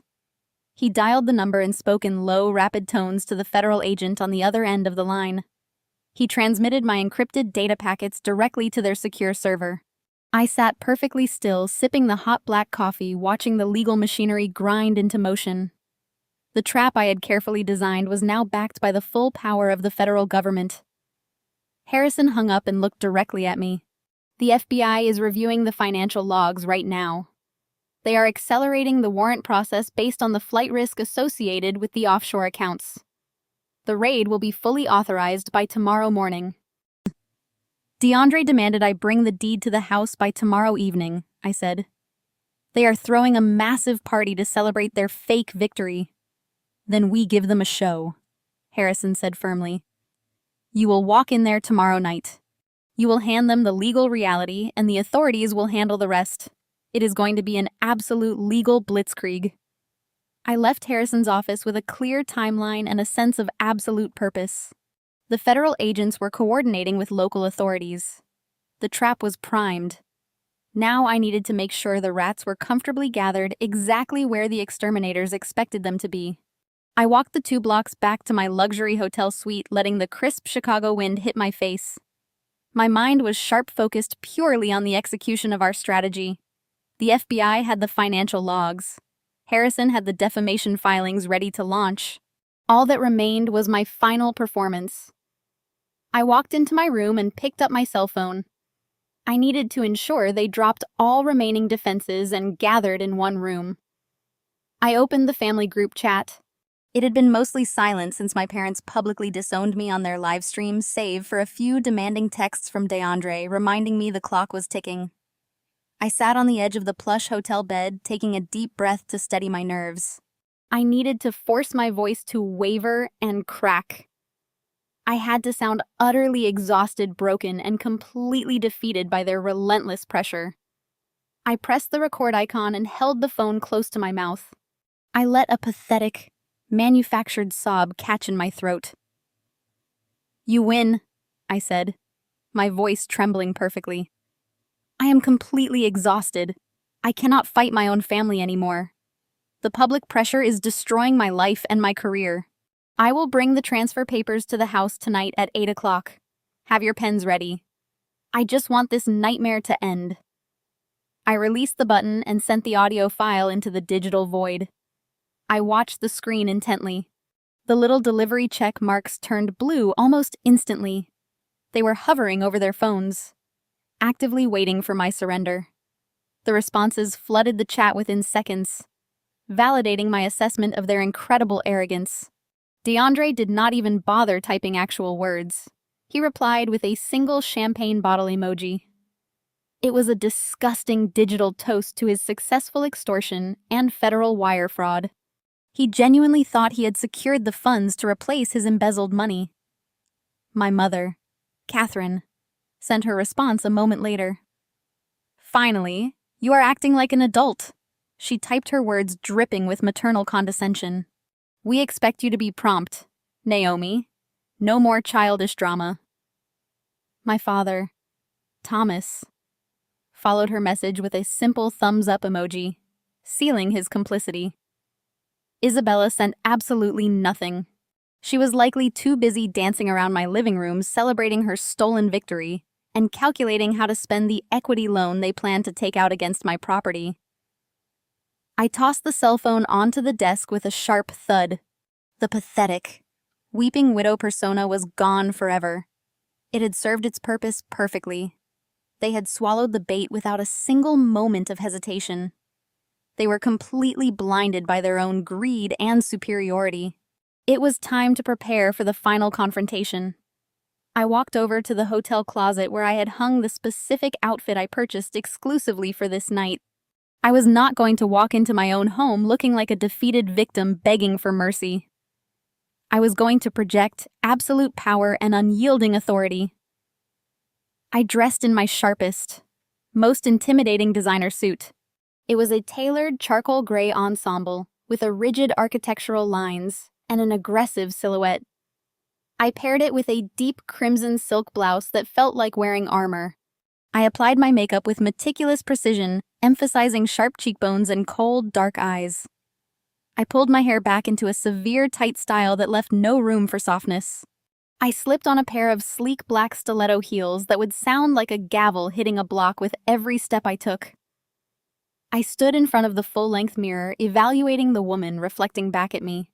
The terrified, grieving wife who had cowered in the kitchen just a few days ago was completely eradicated. In her place stood a ruthless forensic accountant who had meticulously engineered the total destruction of her toxic family. I picked up the thick manila folder containing the genuine property deed and Liam's official medical records. This folder was the explosive device that would vaporize their entire criminal conspiracy. I was stepping directly into a hostile war zone, but I was no longer the prey. I was going to a slaughter and I was the butcher. Every single piece of their fragile, arrogant criminal empire was about to be obliterated by the very person they thought they could so easily crush under their feet. I placed the heavy manila folder into my leather briefcase. I grabbed my car keys and walked out of the hotel suite, locking the door firmly behind me. The elevator ride down to the parking garage felt incredibly slow, but my pulse remained perfectly steady. I climbed into my car and started the engine, feeling the hum vibrate through the steering wheel. The drive across Chicago gave me time to review every step of the tactical sequence. Harrison confirmed the federal agents were staged nearby and eagerly waiting for my signal. DeAndre was anticipating a quiet and shameful surrender. Isabella was expecting to do a formal victory lap. My parents were expecting to witness my ultimate humiliation. They were entirely unprepared for the sheer violence of the legal reality I was bringing straight to their doorstep. I navigated through the affluent suburban streets steadily, the familiar high-iron gates of my neighborhood.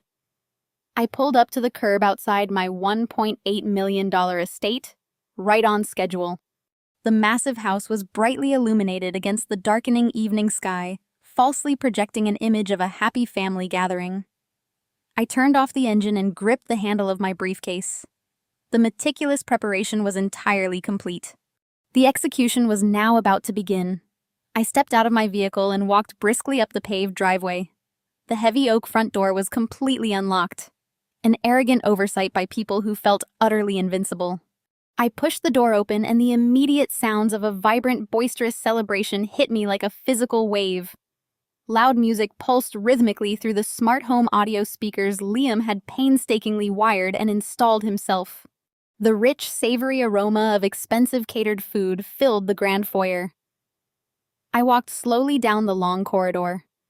The sharp, deliberate click of my black stiletto heels entirely masked by the heavy bass of the music echoing around me. I paused silently at the edge of the expansive living room, taking a moment to fully absorb the grotesque scene unfolding right inside my own house. They had transformed my elegant, peaceful sanctuary into a tacky, triumphant victory party.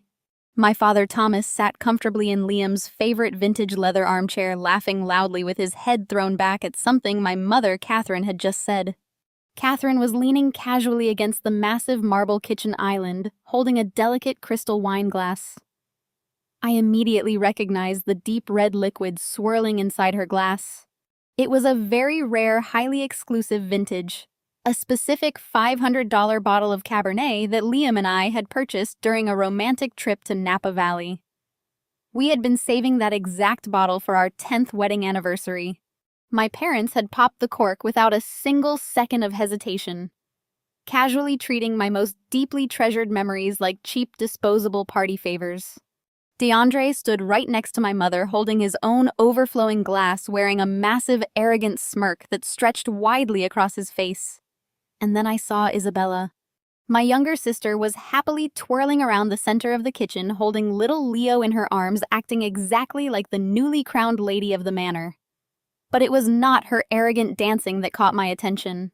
It was the sparkling object she wore proudly around her neck that made the blood in my veins run absolutely cold. Resting perfectly against her collarbone was the delicate custom diamond pendant Liam had given me on our 5th wedding anniversary. Isabella had actually invaded my private master bedroom, rummaged through my personal velvet-lined jewelry box, and deliberately draped my most intimate sentimental possession around her own neck. The sheer, unadulterated disrespect was staggering, yet it only fueled the icy, calculated focus driving my every move. Isabella noticed me standing in the doorway first. Her loud, joyful laughter abruptly stopped, and she froze completely, her hand instinctively moving up to touch the diamond necklace resting on her chest. DeAndre noticed her sudden silence and tapped a button on his smartphone, instantly killing the loud music pulsing through the house. The entire room turned simultaneously to face me. The warm, celebratory atmosphere shifted instantly into a tense, heavily hostile standoff. Thomas set his expensive glass down on the side table, his face immediately hardening into his familiar patriarchal scowl of deep disapproval. Catherine crossed her arms tightly over her chest, looking me up and down with obvious, unfiltered disgust. They fully expected me to walk in looking completely ruined. They anticipated swollen red eyes, trembling hands, stained clothes, and a shattered, defeated posture. Instead, my family saw a woman clad in sharp, immaculate designer armor, standing perfectly straight, radiating cold, unyielding authority. The charcoal gray suit I wore projected absolute power, and my expression gave away absolutely nothing. My mother frowned, clearly unnerved by my composed appearance. But DeAndre was far too blinded by his own massive, inflated ego to recognize the lethal danger standing right in front of him. He believed his ruthless extortion had worked perfectly. He believed he had successfully terrified me into giving up everything I owned. He eagerly stepped forward, taking aggressive charge of the quiet room, ready to deliver his final crushing blow. DeAndre walked slowly over to the center of the marble kitchen island and picked up a thick stack of legally binding papers. He slapped them down onto the hard countertop with a loud, aggressive, echoing thud. He arrogantly adjusted his heavy gold chain and looked at me with an expression of pure, unadulterated condescension. In his mind, he had completely won the war. He genuinely thought he had successfully stolen my beautiful house, permanently covered up his massive corporate embezzlement, and secured a luxurious, worry-free lifestyle for himself and his entirely compliant wife. He viewed me as nothing more than a minor, annoying obstacle that he had successfully bullied into total submission. DeAndre haughtily slid the property transfer deed across the smooth surface of the kitchen island. The thick stack of paper stopped moving right at the edge, hovering just mere inches from my fingertips.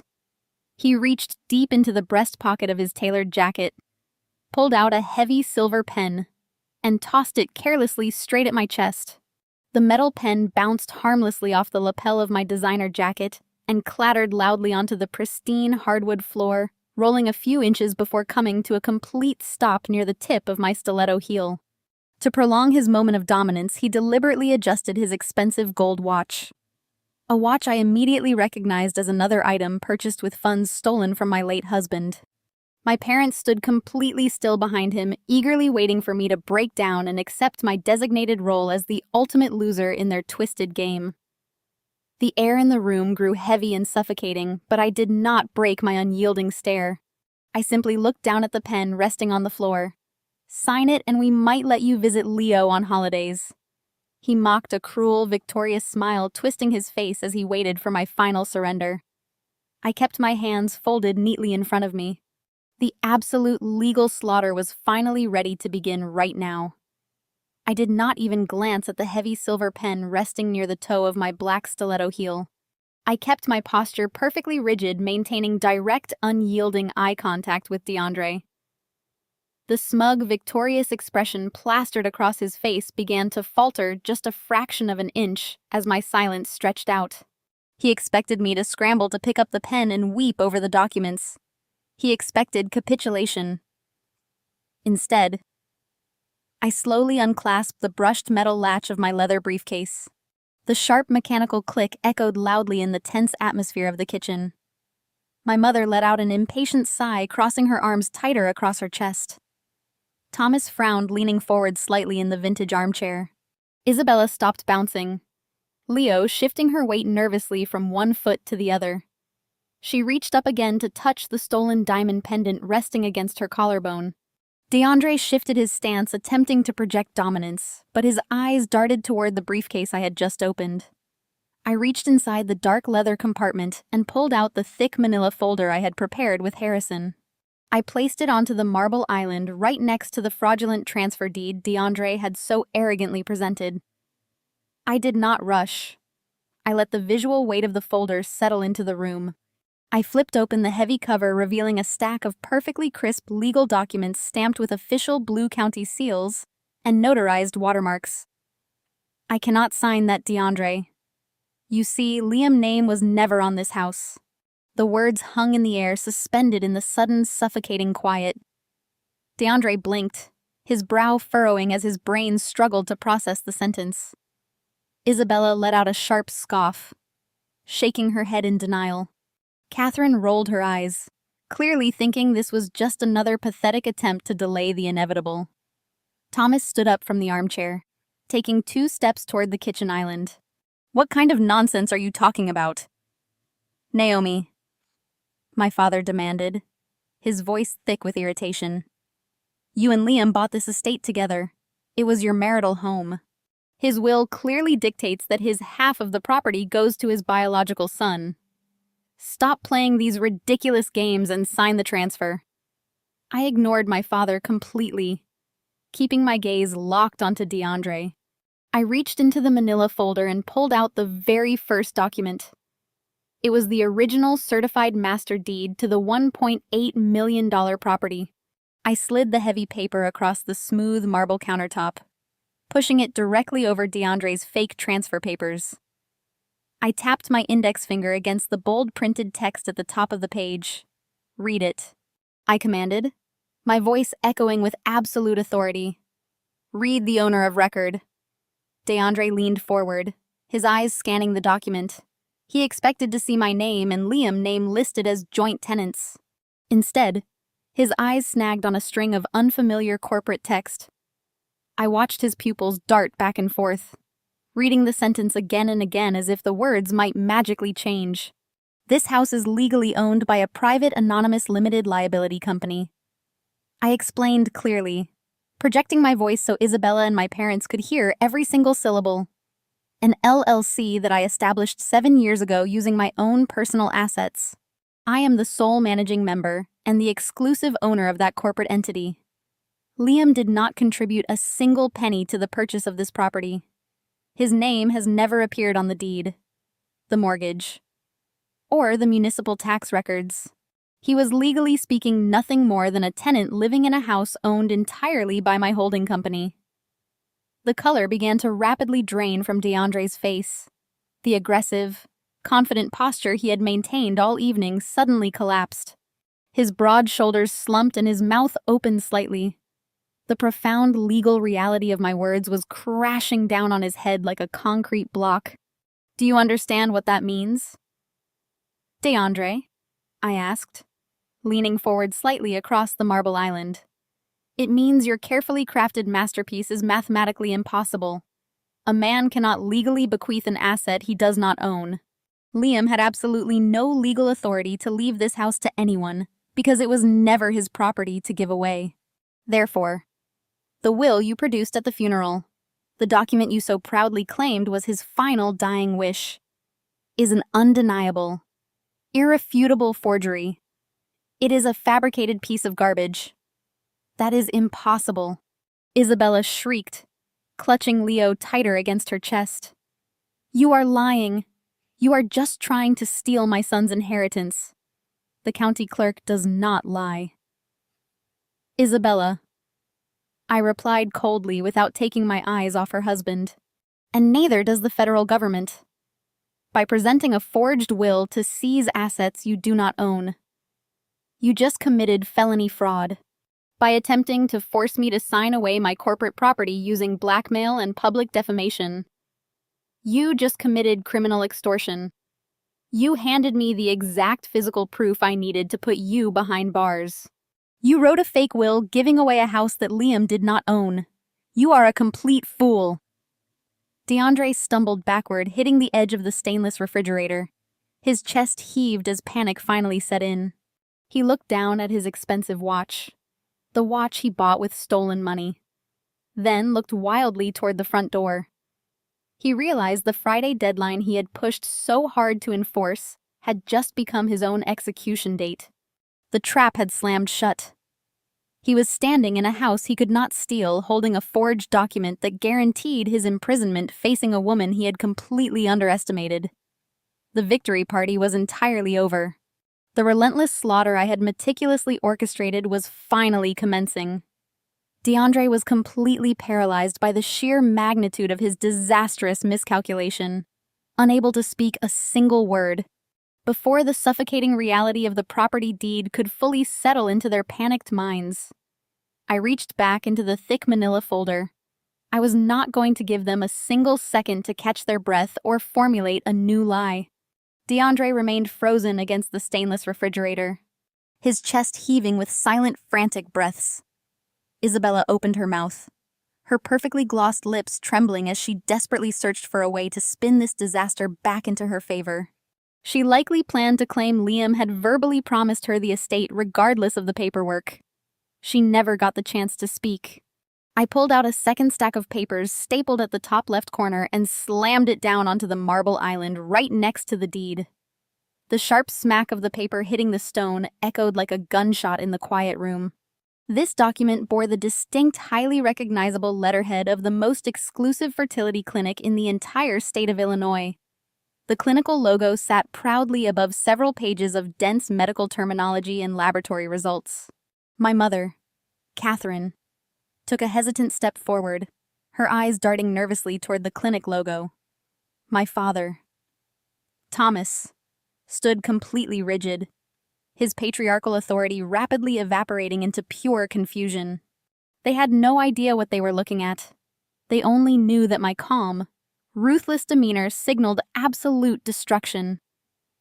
I looked directly at my sister. Isabella was clutching Leo so tightly. The toddler began to squirm and fuss in her arms. The stolen diamond pendant resting against her collarbone caught the light from the kitchen chandelier, mocking her current state of absolute terror. I kept my voice deliberately low, forcing them all to lean in and listen to their own ruin. When Liam and I first started trying to build our family, 5 years ago, we hit a roadblock. I explained, my tone completely devoid of the grief they expected to hear. We went to the best specialists in Chicago to figure out why we were struggling. Liam underwent a massive battery of genetic tests and physical examinations. We kept the results a total secret because it was incredibly painful for him to process.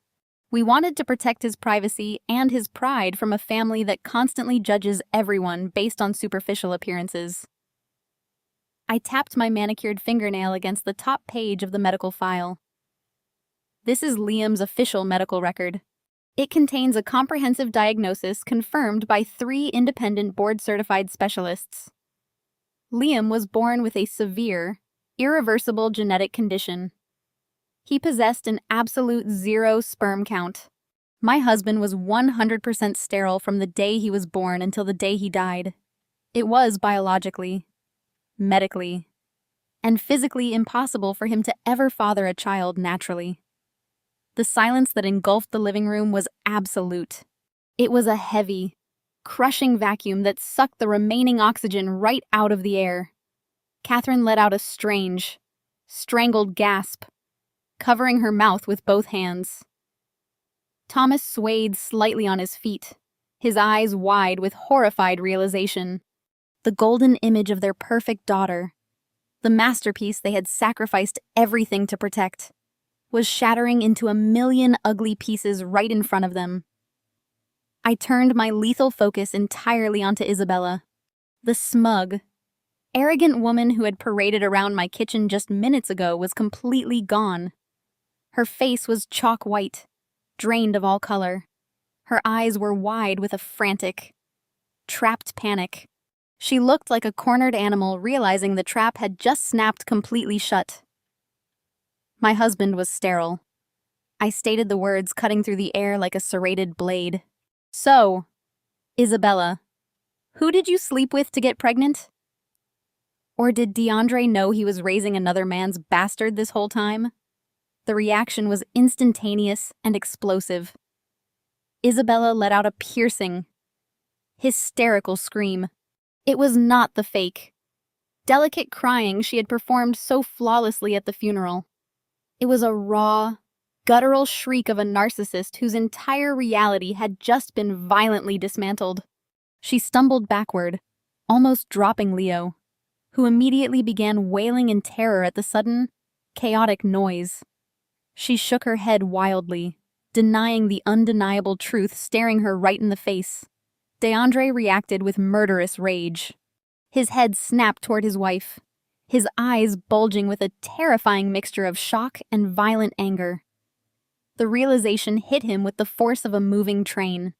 He had constructed this massive, highly illegal extortion plot, assuming Isabella had actually slept with the wealthy tech executive.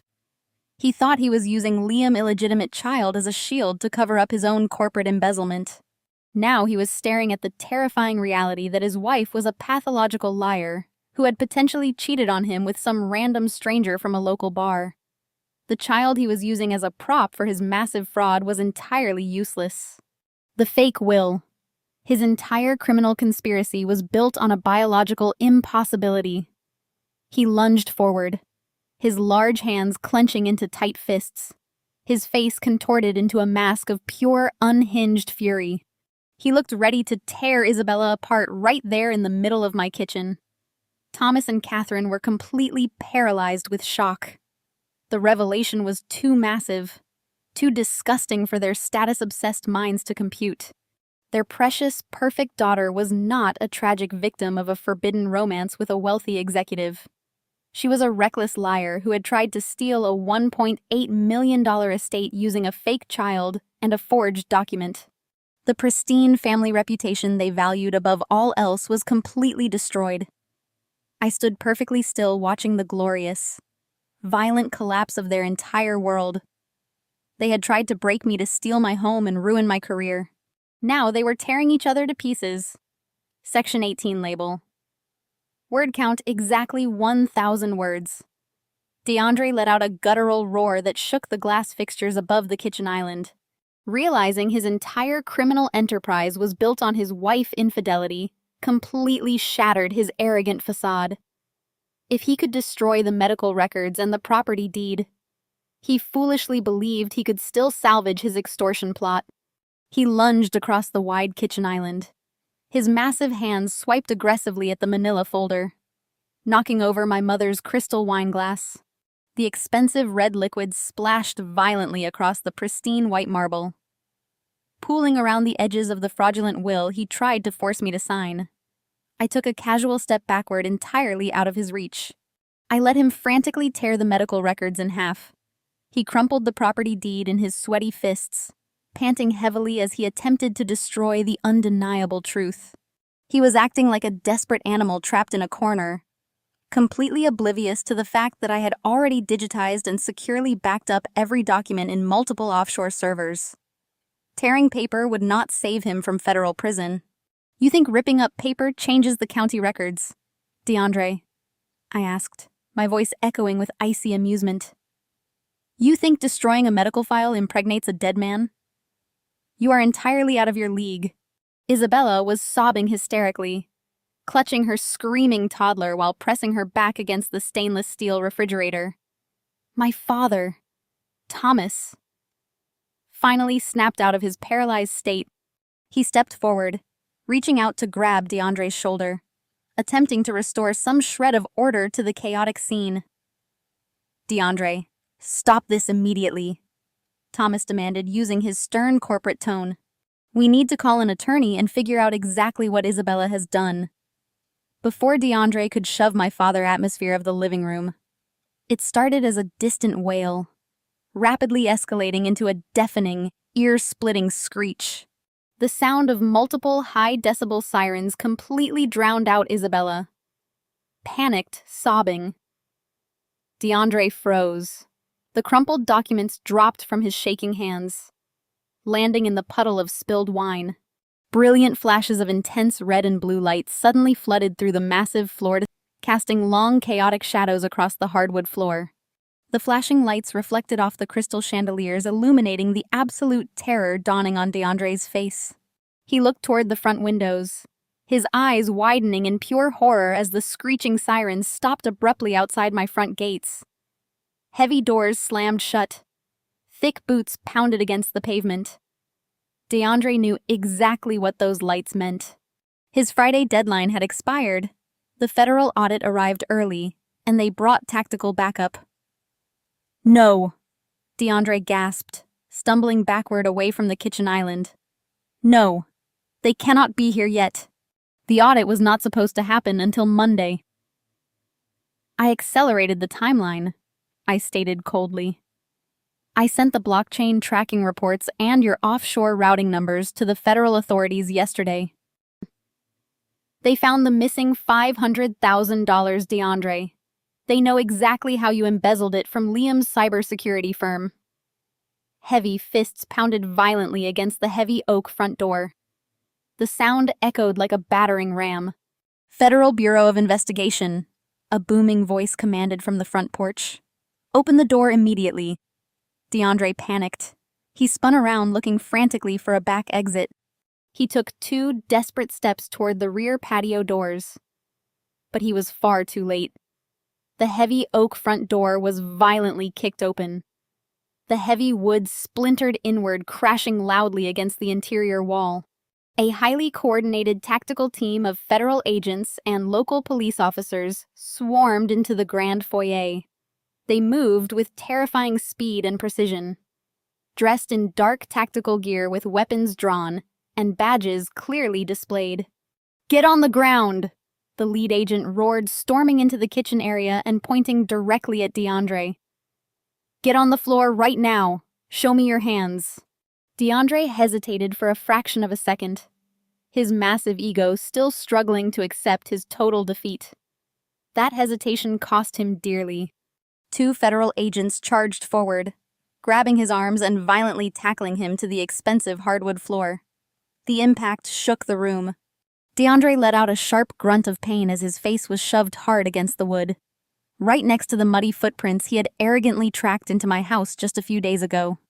The agents pinned him down securely, twisting his arms behind his back.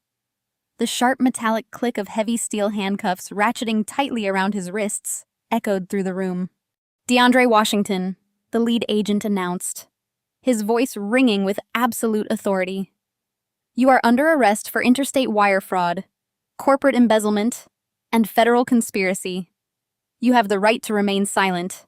Isabella let out a blood-curdling shriek. She dropped to her knees, clutching her child and screaming hysterically for our mother. "Mom, do something!" Isabella sobbed wildly, reaching a trembling hand toward Catherine. "Tell them to stop. Tell them he did nothing wrong." Catherine stood completely paralyzed. The wealthy, status-obsessed matriarch watched in absolute horror as federal agents secured her criminal son-in-law.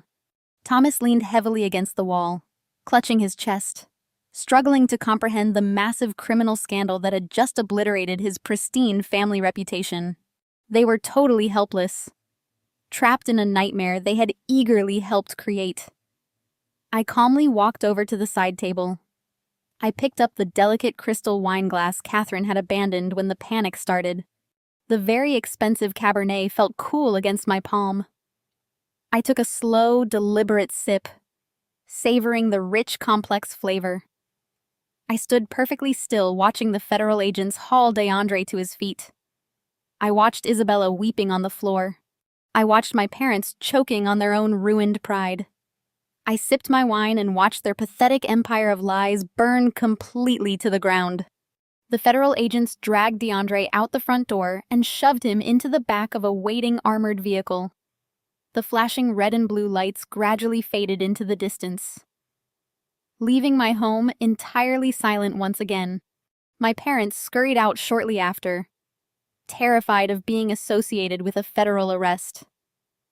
Isabella remained frozen on the kitchen floor until Child Protective Services arrived to temporarily remove Leo from the chaotic environment. I hired a professional cleaning crew the very next morning to scrub every inch of the house, removing any lingering trace of their toxic invasion.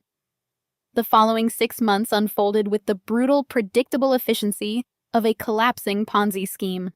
The justice system moves slowly for some, but when presented with an airtight digital confession and irrefutable forensic evidence, it strikes like lightning. DeAndre's arrogant facade dissolved the moment his expensive defense lawyer reviewed the blockchain tracking data I provided to the authorities. He took a plea deal to avoid a lengthy trial that would have exposed his massive incompetence to the public. The federal judge showed absolutely no mercy, sentencing him to 8 long years in a high-security penitentiary. His remaining assets were seized and liquidated to begin paying back the $500,000 he stole from my late husband's company. He traded his tailored designer suits and luxury watches for an orange jumpsuit and a concrete cell. Isabella fared no better in the aftermath. The criminal investigation exposed her active complicity in the forged will and her desperate attempt to extort a $1.8 million estate. The public revelation regarding Leo's true paternity destroyed whatever shreds of social credibility she had left. Her wealthy friends abandoned her, instantly disgusted by the sheer magnitude of her deception. Because she was facing severe felony fraud charges, the state deemed her an unfit guardian, resulting in Leo being placed into temporary foster care while the legal battle raged on. The crushing weight of her massive $75,000 credit card debt finally caught up to her, facing severe financial ruin and drowning in legal fees.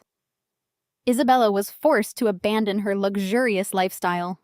The masterpiece daughter, who had never worked a hard day in her life, found herself scrubbing floors and stocking shelves at a local grocery store, working a grueling minimum wage job just to afford a tiny studio apartment. The beautiful golden child was entirely stripped of her fake glamour, reduced to sweeping up messes made by other people. My parents, Thomas and Catherine, suffered the most poetic destruction of all, driven by their blind obsession with protecting their favorite daughter. They poured every single dollar they owned into Isabella criminal defense.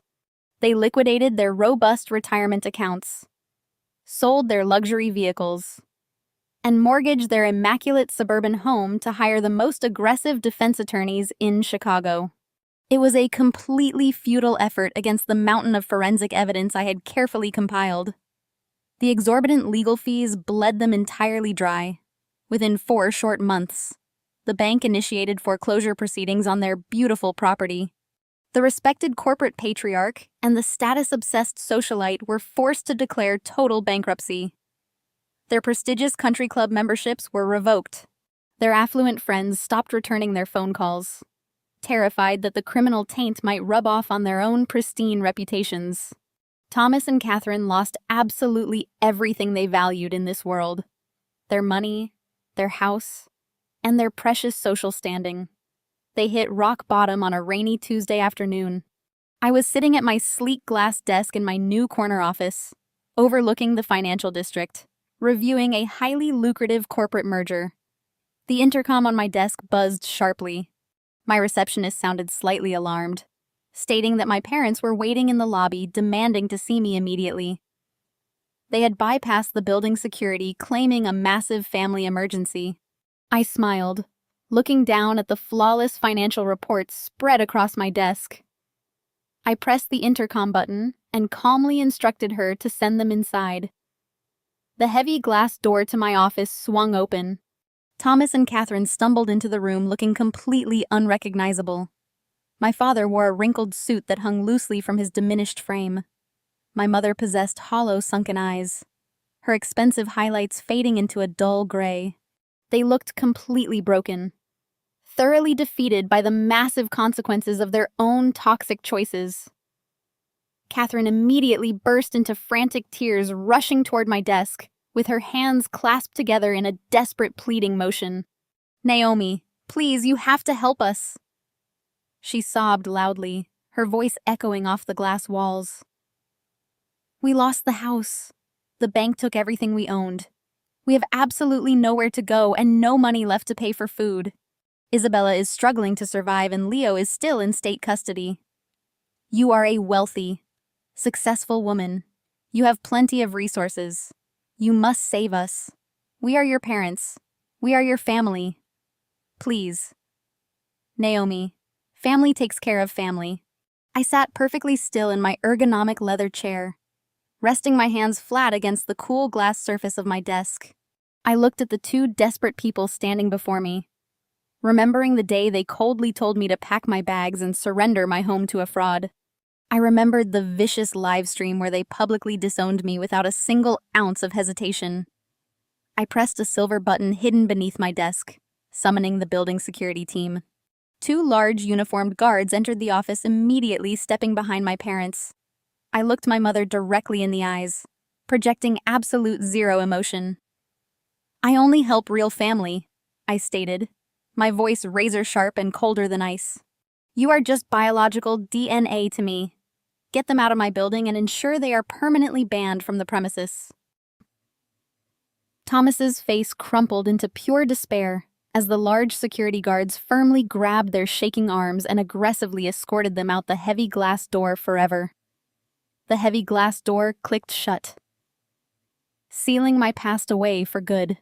I walked over to the floor-to-ceiling windows of my temporary Chicago office and watched the two small figures of my parents being escorted down the sidewalk by building security until they disappeared around the corner, completely swallowed by the bustling city crowds. They thought I would break under their pressure, but they were completely and utterly wrong. I knew they would spend the rest of their miserable lives regretting the day they ever decided to cross me like that. I felt an incredible, profound sense of absolute closure. The parasitic infection that had drained my energy and exploited my loyalty for 33 years was finally entirely eradicated from my life. I turned away from the window, walking back to my desk to finalize the corporate merger documents. My focus was unbreakable. 6 months after that final satisfying confrontation, I made a massive, monumental decision. Chicago held too many ghosts, too many echoes of a life built around accommodating the toxic expectations of people who never truly valued me. I sold the $1, $8 million estate in Lincoln Park, the very house Isabella and DeAndre had so desperately tried to steal. The property sale brought in a tremendous influx of liquid capital, providing me with the ultimate freedom to completely redefine my future on my own terms. I packed up my life, my firm, and my memories of Liam, and relocated my entire existence to the vibrant, relentless energy of New York City. I now stand in my brand new, expansive corner office located on the 60th floor of a towering skyscraper in Lower Manhattan. The panoramic view of the iconic skyline stretches out before me, a breathtaking tapestry of steel and glass, reflecting the bright morning sunlight. My new firm occupies the entire top floor, a testament to the aggressive expansion and massive success I achieved after shedding the dead weight of my biological relatives. But my most important achievement is not the lucrative corporate contracts or the high-end real estate. My greatest victory is the foundation I built from the ashes of their criminal conspiracy. When the federal courts finished dismantling DeAndre and prosecuting his massive corporate wire fraud, the justice system ordered full financial restitution through aggressive asset forfeiture and specialized corporate insurance recoveries. The entire $500,000 he had embezzled from Liam's cybersecurity firm was successfully retrieved. Because of my pivotal role in uncovering the fraud and my status as Liam's sole legal heir, the company board awarded me those recovered funds as a massive financial settlement. I refused to absorb that money into my personal wealth. It felt too heavy, too deeply connected to the ugly trauma of betrayal. Instead, I used every single penny of that recovered $500,000 to launch the Liam Heritage Legal Foundation. The foundation operates directly out of my Manhattan office suite. We provide absolute top-tier free forensic accounting and aggressive legal support to vulnerable women facing severe financial abuse in toxic marriages or manipulative families. We specialize in hunting down hidden assets, exposing forged financial documents, and utterly destroying the financial predators who think they can exploit grieving widows or isolated wives. Every time my team traces a hidden offshore account or invalidates a fraudulent property deed, I feel my husband's presence standing right beside me. We turned a disgusting criminal betrayal into a powerful, relentless shield for women who desperately need a brilliant tactical defense. Looking out over the sprawling city, I take a slow, deep breath of the crisp, recycled office air. The sharp pain of losing Liam will always remain a quiet echo in my heart. But the overwhelming, suffocating grief has smoothly transitioned into a powerful driving force. The horrific ambush at his funeral feels like a distant, bizarre nightmare starring people I barely recognize anymore. I often reflect on the profound clarity that absolute betrayal brings to your life. Society conditions us to believe that blood relations demand unconditional loyalty. We are taught to forgive endless disrespect, to absorb continuous cruelty, and to endlessly sacrifice our own peace simply because we share genetic material with our abusers. That is a dangerous, suffocating lie. I learned the hard way that cutting out toxic roots is the absolute only way you can ever truly bloom. A diseased tree cannot be healed by ignoring the rot eating away at its core. You have to take a sharp axe and sever the dying branches completely before they spread their poison to the healthy leaves.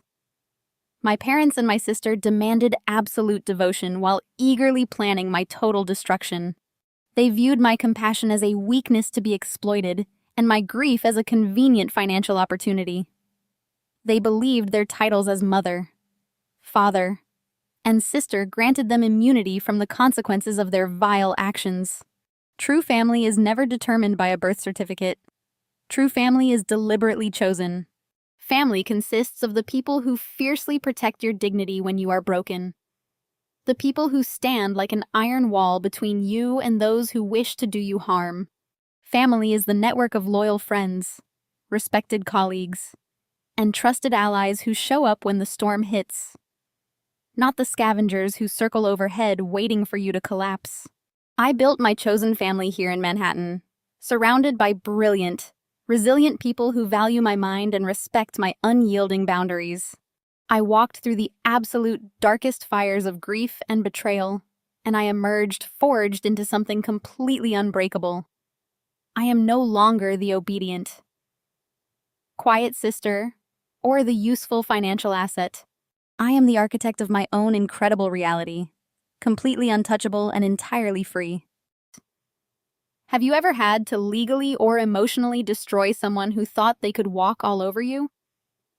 Tell me your story in the comments below and hit subscribe. If you believe karma is best served. Ice cold. The story of Naomi serves as a powerful and gripping testament to a difficult but necessary truth-sharing. Biological DNA does not automatically grant someone the title of family. Throughout her harrowing journey, Naomi faced the ultimate not from strangers, but from the very people society dictates she should trust unconditionally. Her parents and her sister. Their willingness to exploit her profound grief, attempt to steal her hard-earned assets, and publicly defame her to cover up a corporate crime highlights a toxic reality that many individuals endure but are often too afraid to acknowledge. The most profound lesson to draw from her experience is the vital life-saving importance of setting absolute and uncompromising boundaries. Society frequently conditions us to absorb disrespect, manipulation, and cruelty simply because it originates from blood relatives. We are repeatedly told to keep the peace, compromise our own well-being, and forgive the unforgivable in the name of familial loyalty. However, Naomi's clinical rationale and unyielding response to her sister's fabricated narrative and her parents' willing complicity demonstrates that self-preservation must always come first. By treating her toxic relatives exactly as they proved themselves to be, as active adversaries rather than loved ones, she successfully reclaimed her power and her peace of mind. Cutting out toxic roots is never an act of malice. It is a fundamental requirement for personal growth and long-term survival. Naomi's ultimate victory was not merely recovering her financial assets or watching her abusers face federal justice. Her true triumph was the liberating realization that she possessed the power to intentionally choose her own family. True family consists only of those who protect your dignity, respect your boundaries, and stand beside you during your darkest hours. If you are currently sacrificing your own peace for toxic relatives, take a brave step back today and reevaluate who truly deserves a place in your life.